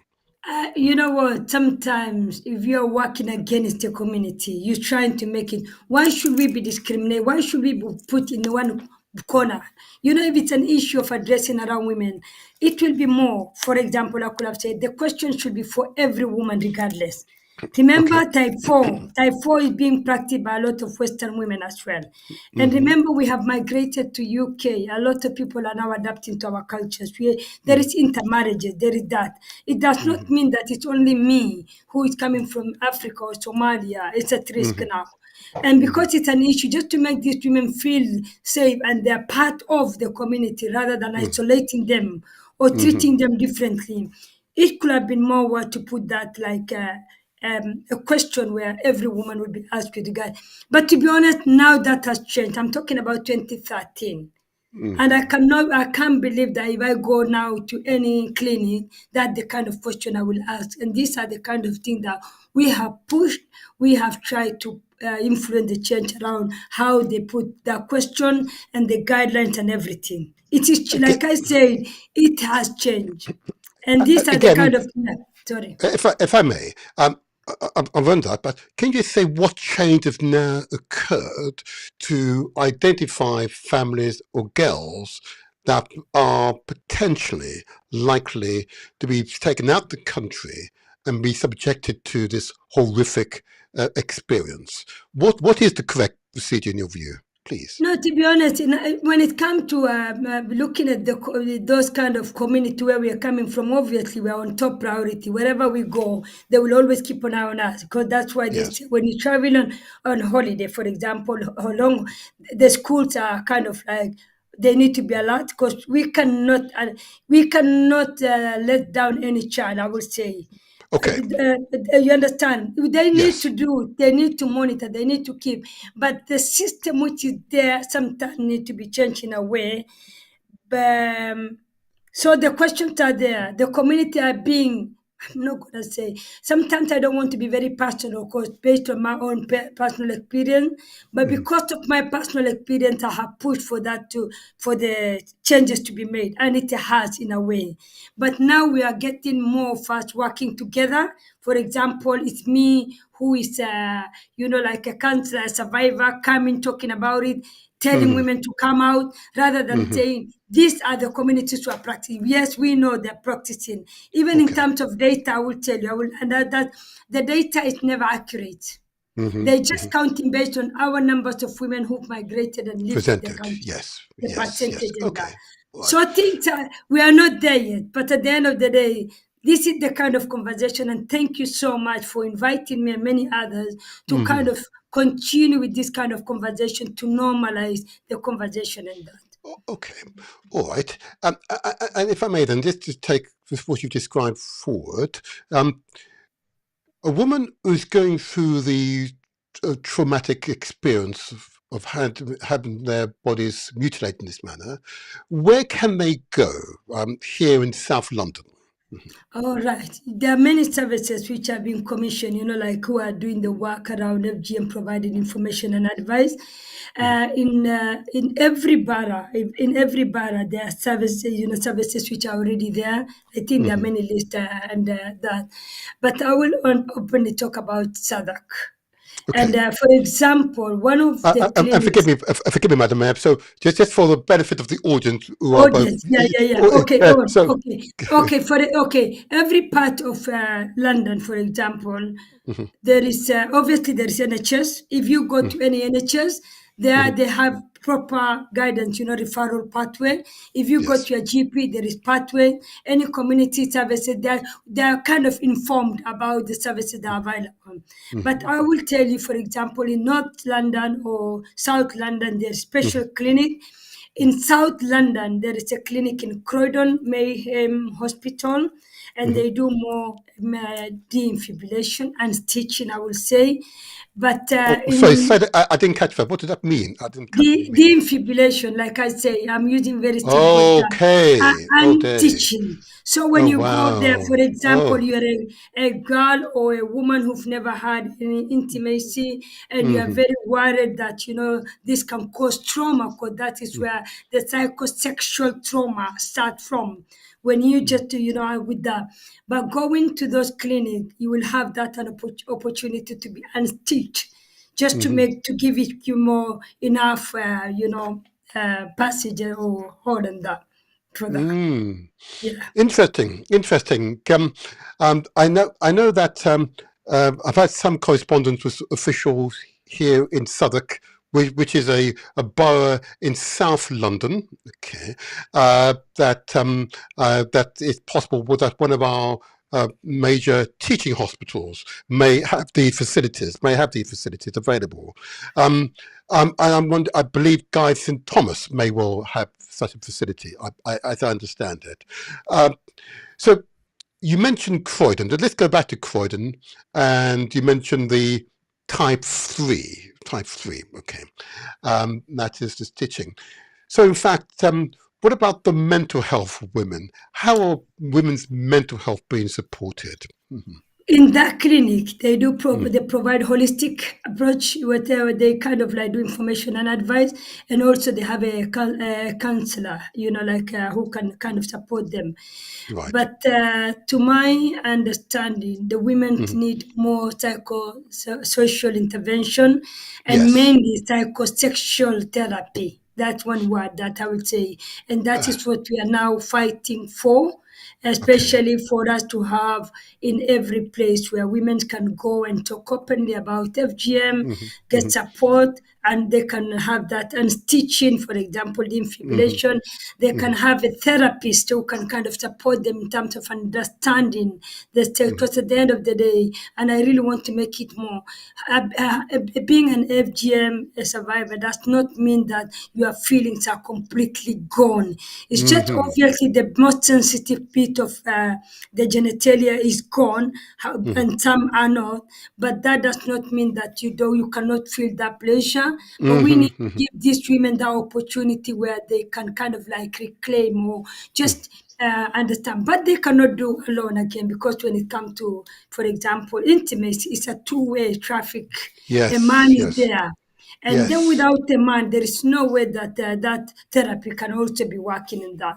So I I think understand. the good thing is, because we understand it, and I would say every part of London or UK, it's not like something which is forgotten.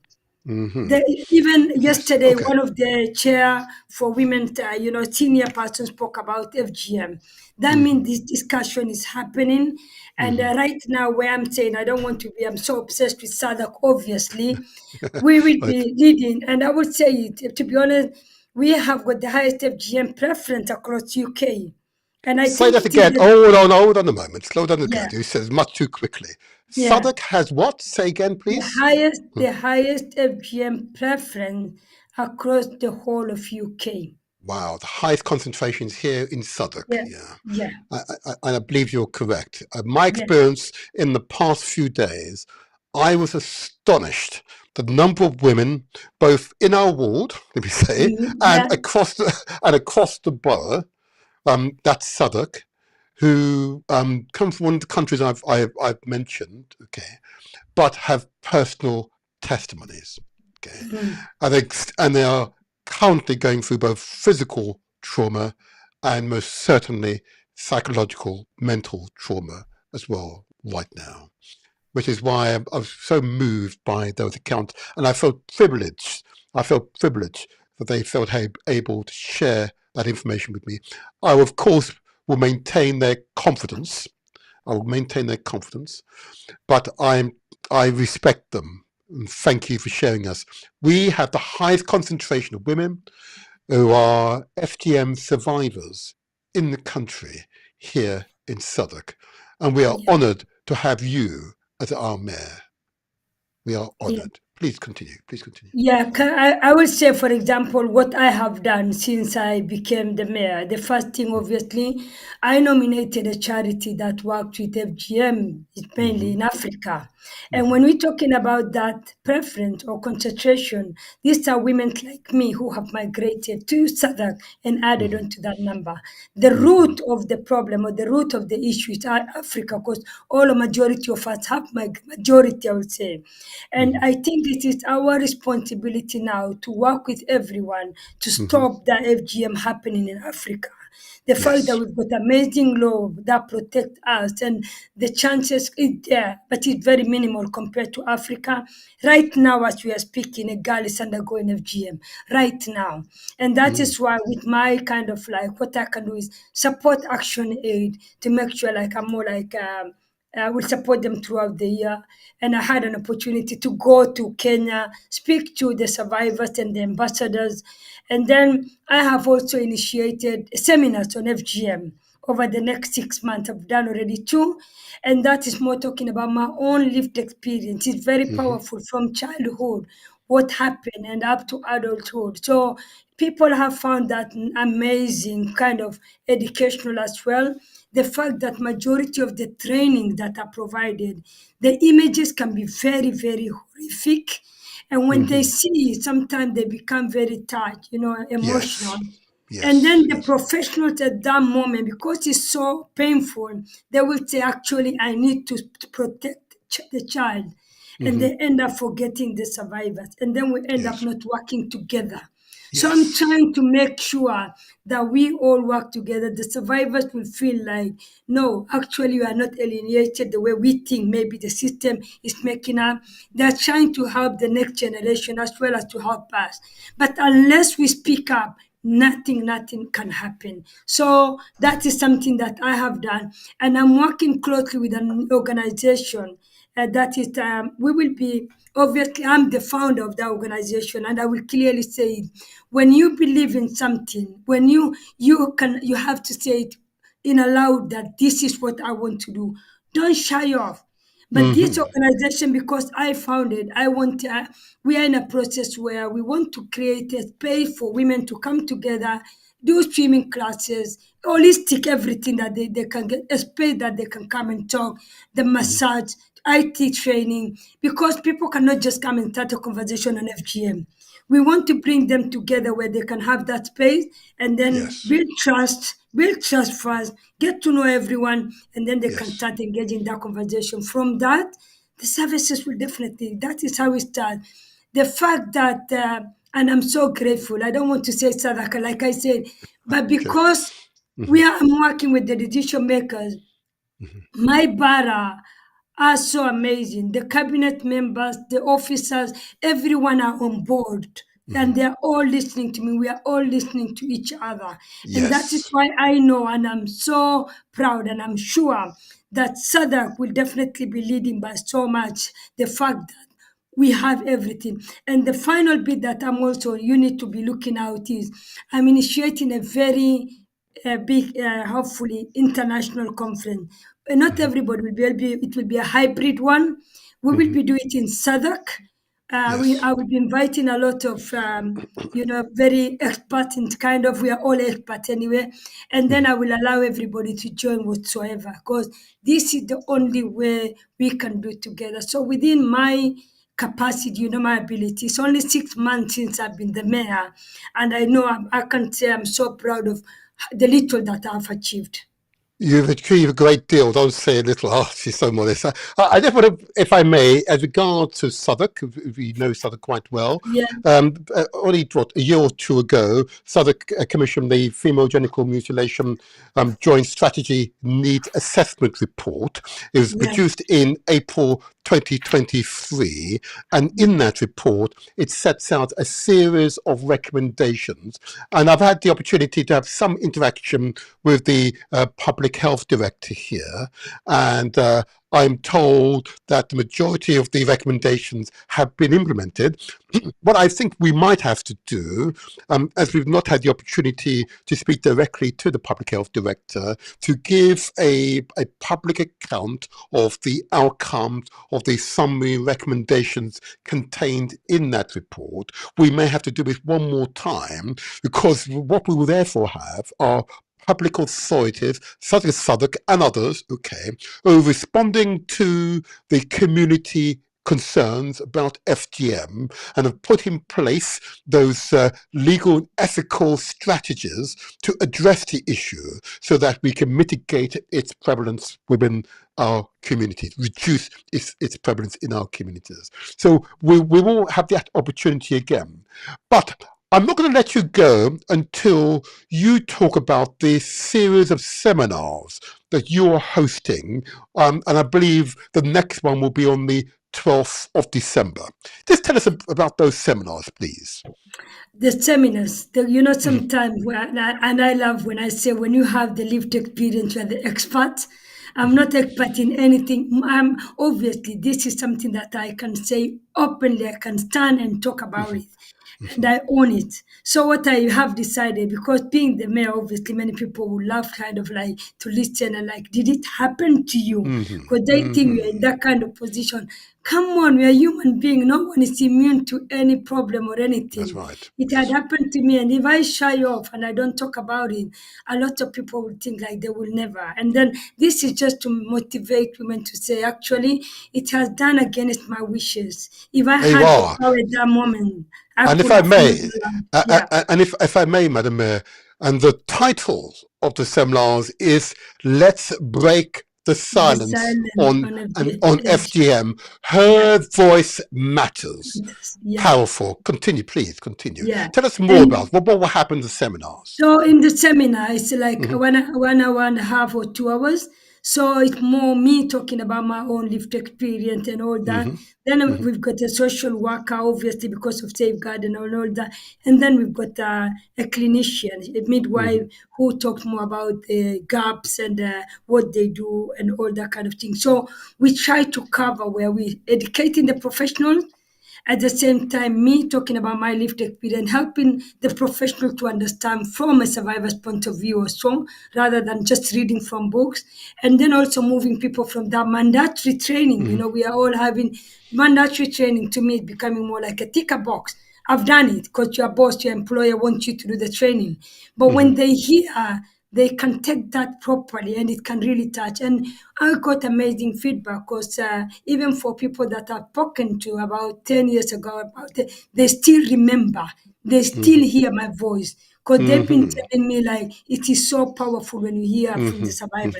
So I'm I, I, using I, that platform, that you I, I, platform right now. Yeah. I completely agree. So it's yourself, and I see the name Huda Mohammed, Yeah. MBE.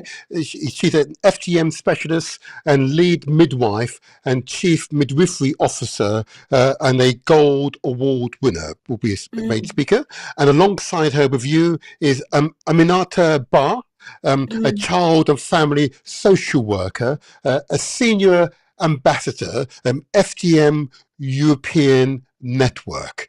They'll be alongside you at these seminars. Okay.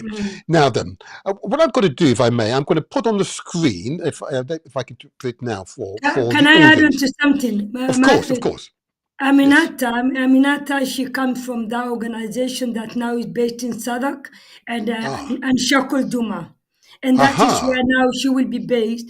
And I think once a week she will be in the office also to Okay. support. So the service will be more inactive from December because they're trying to put together. So there will be professionals who will be coming, including Aminata and Huda as well, who will be Okay. on board, not only for the seminars, but practically they will be in SADC to support the survivors. Brilliant, brilliant. So what I'm going to do, if I may, then, is just put it on the screen. If I can get it up on the screen for you. There you are.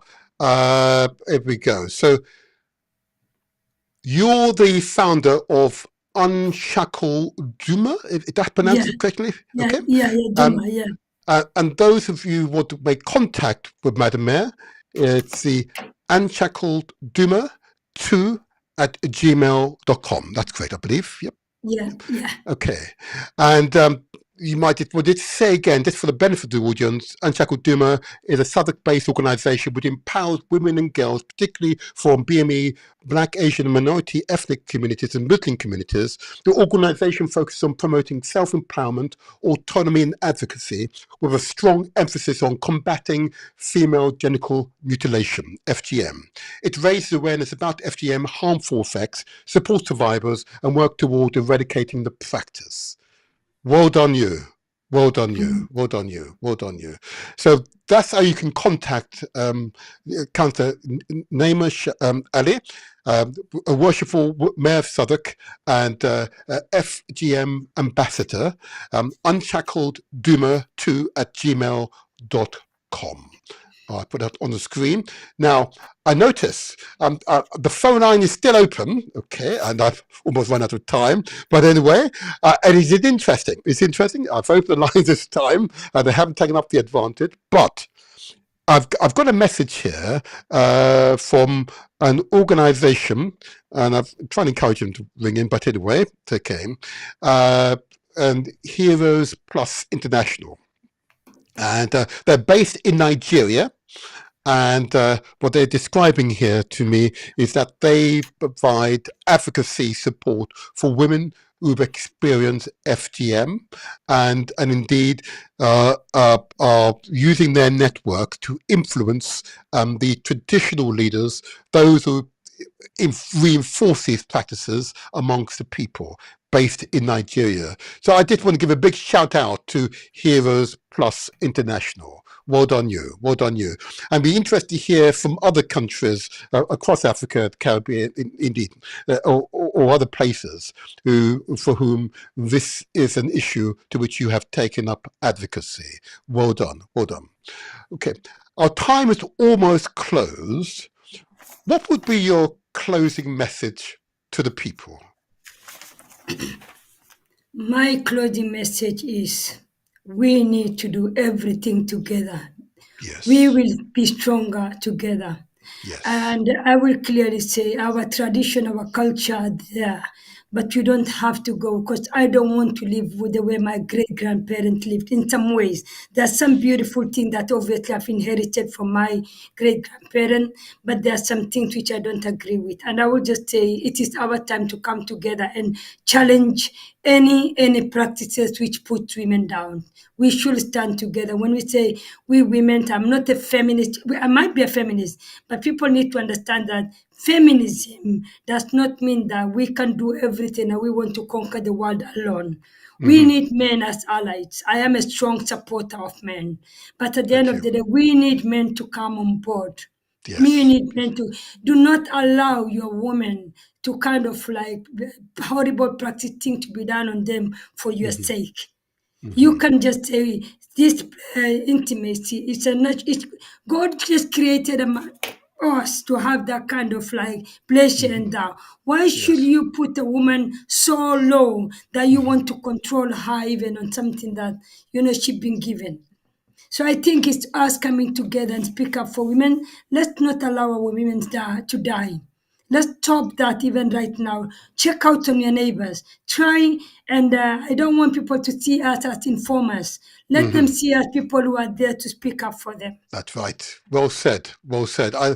Again, I'm always astonished as I've had having listened to so many women now. It is clear to me that they want this voice. That's why your poster there, she's being heard. Women's voices is such a powerful statement of fact. Your worshipful counselor Naima Ali. I want to give this to you. There you are. There you are. Thank you. Thank you. Thank you. Thank you. Thank you. Thank you. Yes. Wow. We need more. More. Yes, more. Well said. Well said. More. More. More. Yes. Yes. Yes. All right. There you are. Keep up the good fight. Keep up the good fight. You have our unreserved support. I know you'll go from strength to strength. Your influence is clear to me, how you've affected so many people's lives, and you will continue to do so. Your positive work is why you're here on this earth to do this piece of work, so that women's lives can be made far more wholesome. And we men need to take accountability as well, okay, for these Yeah. practices. We must force these changes. But I'm pretty sure we would not allow these practices to happen to our sons. That's for sure. That's for sure. There's no way. Why would allow it to happen to our women? I don't know. It makes no sense to me.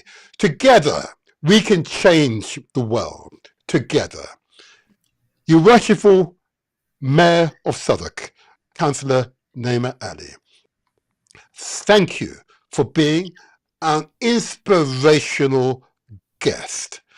And your doors, our doors, I should say, are open to you always. Always. You tell us what you need, and we will seek to deliver what you need. Okay. Thank you. My pleasure. And go strong. Thank you. Go strong. I will. Pleasure. Pleasure. Thank you so Bye-bye. much. Thank you. Bye-bye. Thank you. Bye bye. Bye. Bye. Bye-bye. Wow. Isn't that something, people?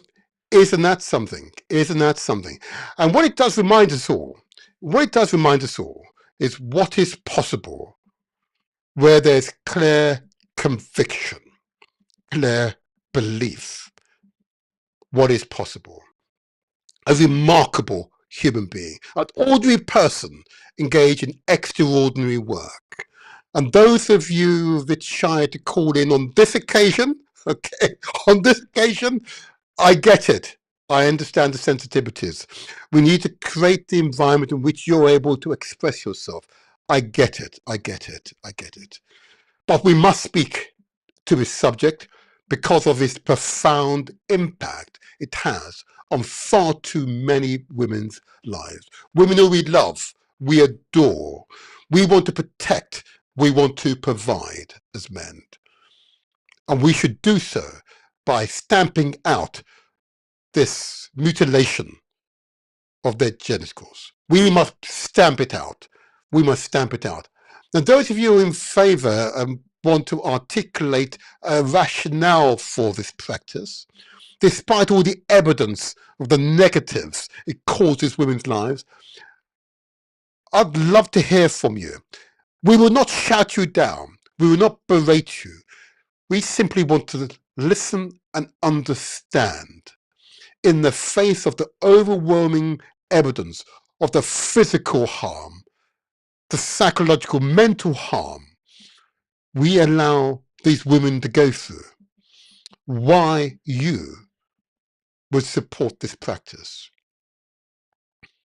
Yeah, I'm going to put her details up again. So if those of you want to make contact with the Mayor of Southwark, Worshipful Councillor Naima Ali, there she is. There you are. She's the founder of Unshackled Duma. I understand that Duma's women in Somali. Okay. Email address is unshackledduma, followed by number 2, at gmail.com. There you are. Reach out to her. She'd love to hear from you. And together, we will make the difference. And thank you, those of you in the chat who've given the thumbs up. Give us more thumbs up. But if you haven't subscribed, there's no cost. What it does, it tells the YouTube algorithms that this is a podcast worth recommending to other YouTube subscribers. Yeah. If you're on Facebook, please send the link out to your family and friends. Again, we just want to build our numbers. We want to spread the word. I hope you would agree that the messages you're hearing today are truly positive messages. Okay. And I'll just say in conclusion, before my last of the messages, because don't go yet. For those of you who didn't have the opportunity to listen and watch the intro video, it puts this interview into its broadest context and provides even more information about the realities of female genital mutilation. Okay, but before I go, I just want to give you a quote. Okay, and I want to quote from Samora Michel. Okay, a former leader in Mozambique, and this is what he said: "Of all the things we've done, the most important, the one that history will record as the principal contribution of our generation, is that we understand how to turn an armed struggle into a revolution, that we realize that it was essential to create a new mentality to build a new society."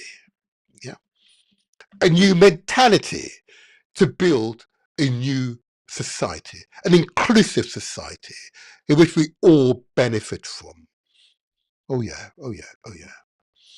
And the other person I wish to quote, and Ndidi, if you're out there somewhere, I haven't spoken to you for a while, listen to what the most remarkable international journalist I've ever encountered said.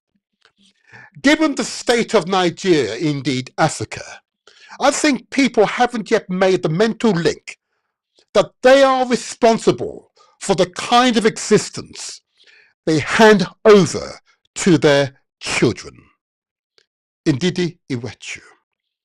Powerful words, absolutely resonates with the Motivator Show. Absolutely, spot on. And that is where we together make the difference. You don't have to be of African heritage for these messages to resonate with you, and I'm sure you now appreciate. Okay, you don't have to be highly educated in order to hear these messages, and now you appreciate that. We're just ordinary people ultimately, yeah, under that great being. We're just ordinary people, but it's what we do with our lives that matters. I say again, It's what we do with our lives that matters. We're not simply just surviving. We're growing. There's growth potential here. We should utilize our growth potential. Be courageous enough to take on new challenges. Be courageous enough to make the changes necessary, particularly when we discuss female genital mutilation. Let's end the horror. Let's end the horror. Let's have that honest dialogue. Let's end the horror. We should not put women through this anymore. Join with us to make those changes. Join with us to make the changes. I say again, join with us to make the changes. Join with us to make the changes. So what I will do now, I will now play the intro video. It is vital that you stay and watch the intro video.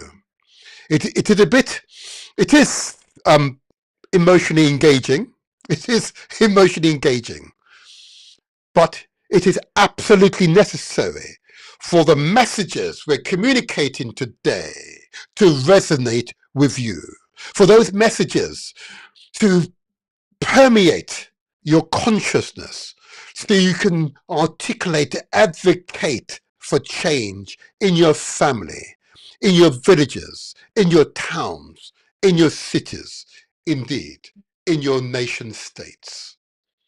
And together, we will all make the difference. So, I remain for you, the motivator.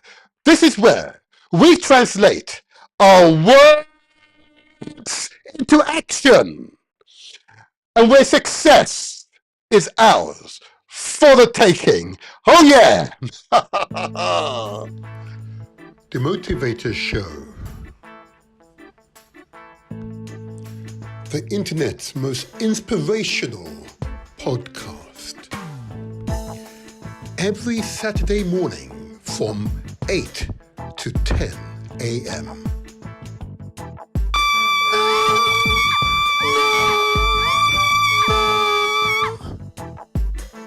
FGM, female genital mutilation or cut. 200 million girls and women living today have undergone female genital mutilation or cut.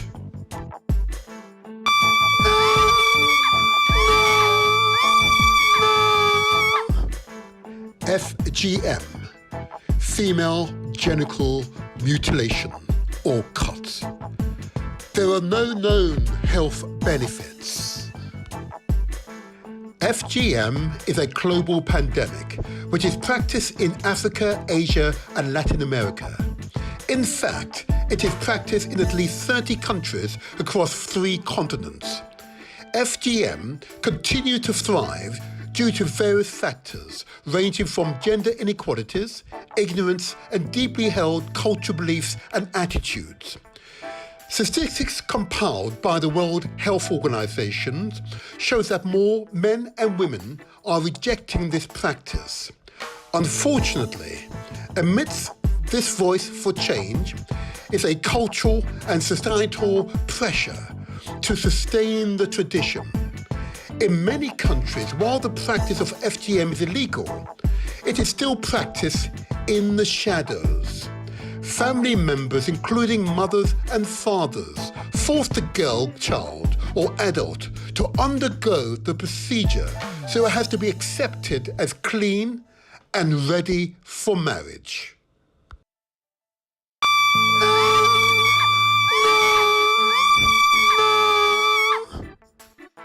FGM, female genital mutilation or cut. There are no known health benefits.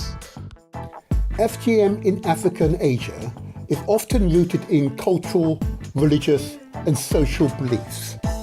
Reasons for performing FGM can include cultural traditions and rites of passage, beliefs about what is considered about proper intimate behavior, aesthetic reasons, the belief that the FGM enhances cleanliness and beauty. Myths about female genitalia. Example, the belief that the intimate parts will grow if cut. Social norms and expectations.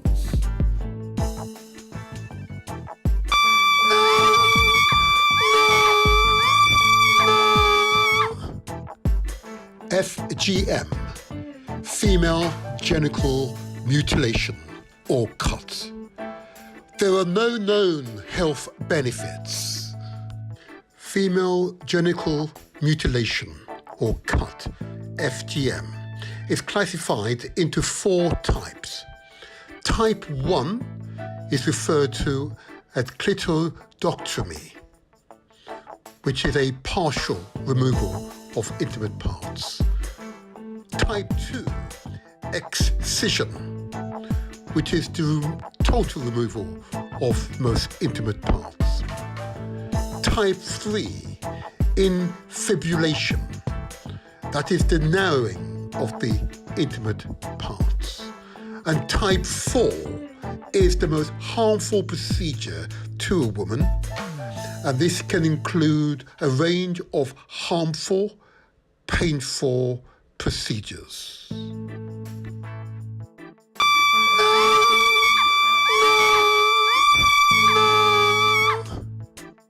FGM, female genital mutilation or cut. There are no known health benefits. Countries in Africa, despite being illegal, FGM still happens in the shadows.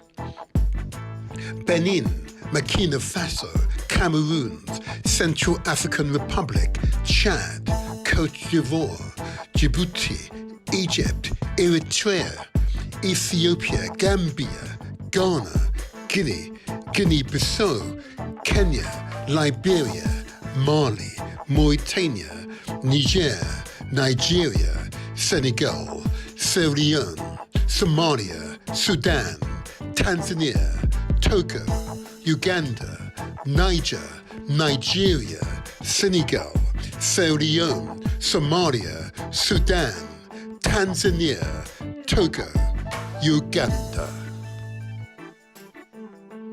FGM, female genital mutilation or cut. There are no known health benefits. Countries in East and West Asia, despite being illegal, FGM still happens. In West Asia, Iraq, particularly in the Kurdish regions, Oman and Yemen. East Asia, Indonesia, Malaysia and Pakistan in some communities.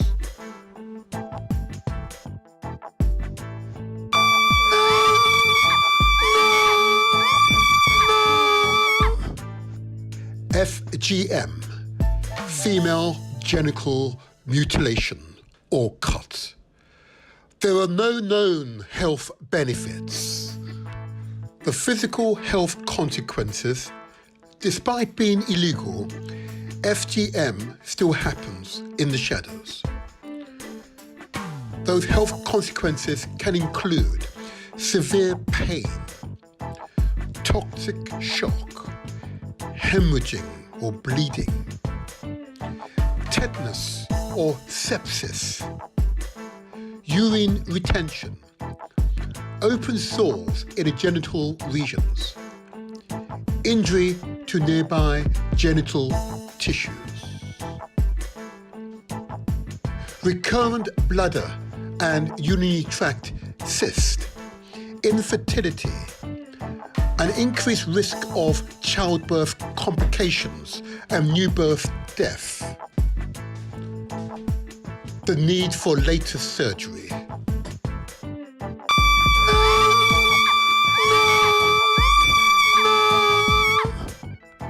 FGM, female genital mutilation or cut. There are no known health benefits. The mental health consequences, despite being illegal, FGM still happens in the shadows. The mental health consequences can include post-traumatic stress disorder, PTSD, lifetime anxieties, depression, memory loss, sleep disorders, intimate relations dysfunction.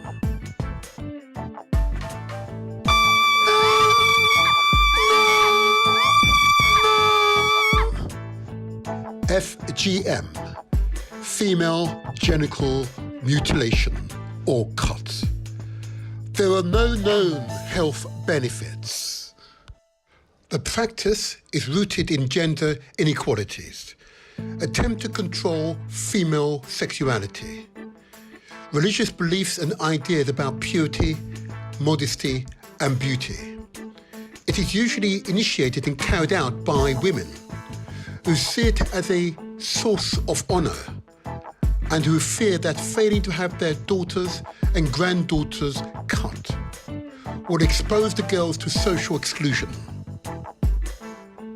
Typically carried out by a traditional cutter using a blade, FGM is conducted from days after birth to puberty and beyond. In half of the countries for which national statistics are available, most girls are cut before the age of 5. Procedures differ according to the country or ethnic group.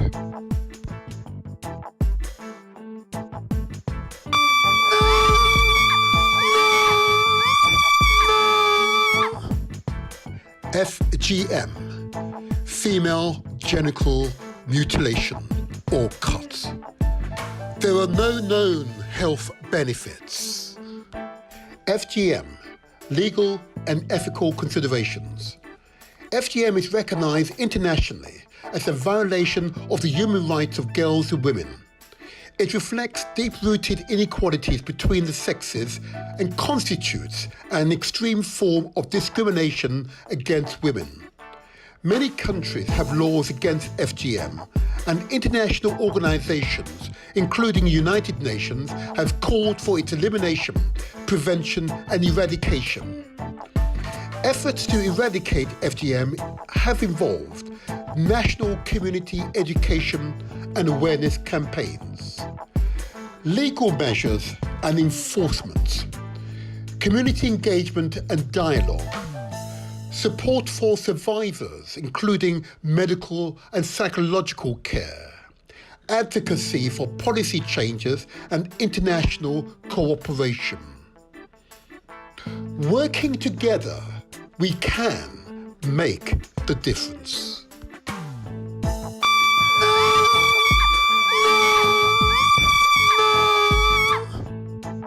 FGM, female genital mutilation or cut. There are no known health benefits. Join our town hall discussion. Let's break the silence on FGM. Her voice matters. Join the worshipful, the Mayor of Southwark, and FGM Ambassador, Councillor Naimla Halley, on the 12th of December 2024, the 9th of January 2025, the 6th of February 2025, the 13th of March 2025. To join our town hall discussion, book your free seat. Website address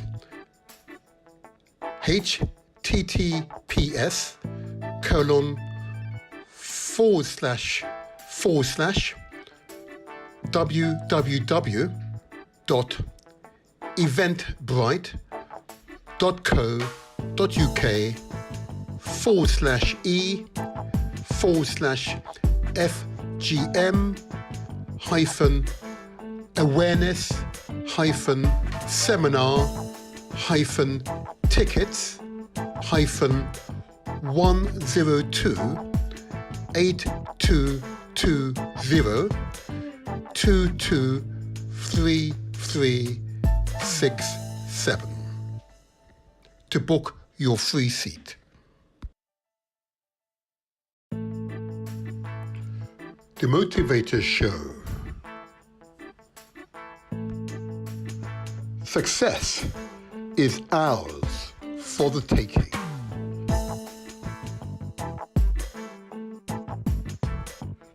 Subscribe to our YouTube channel. It's free. Press the like button.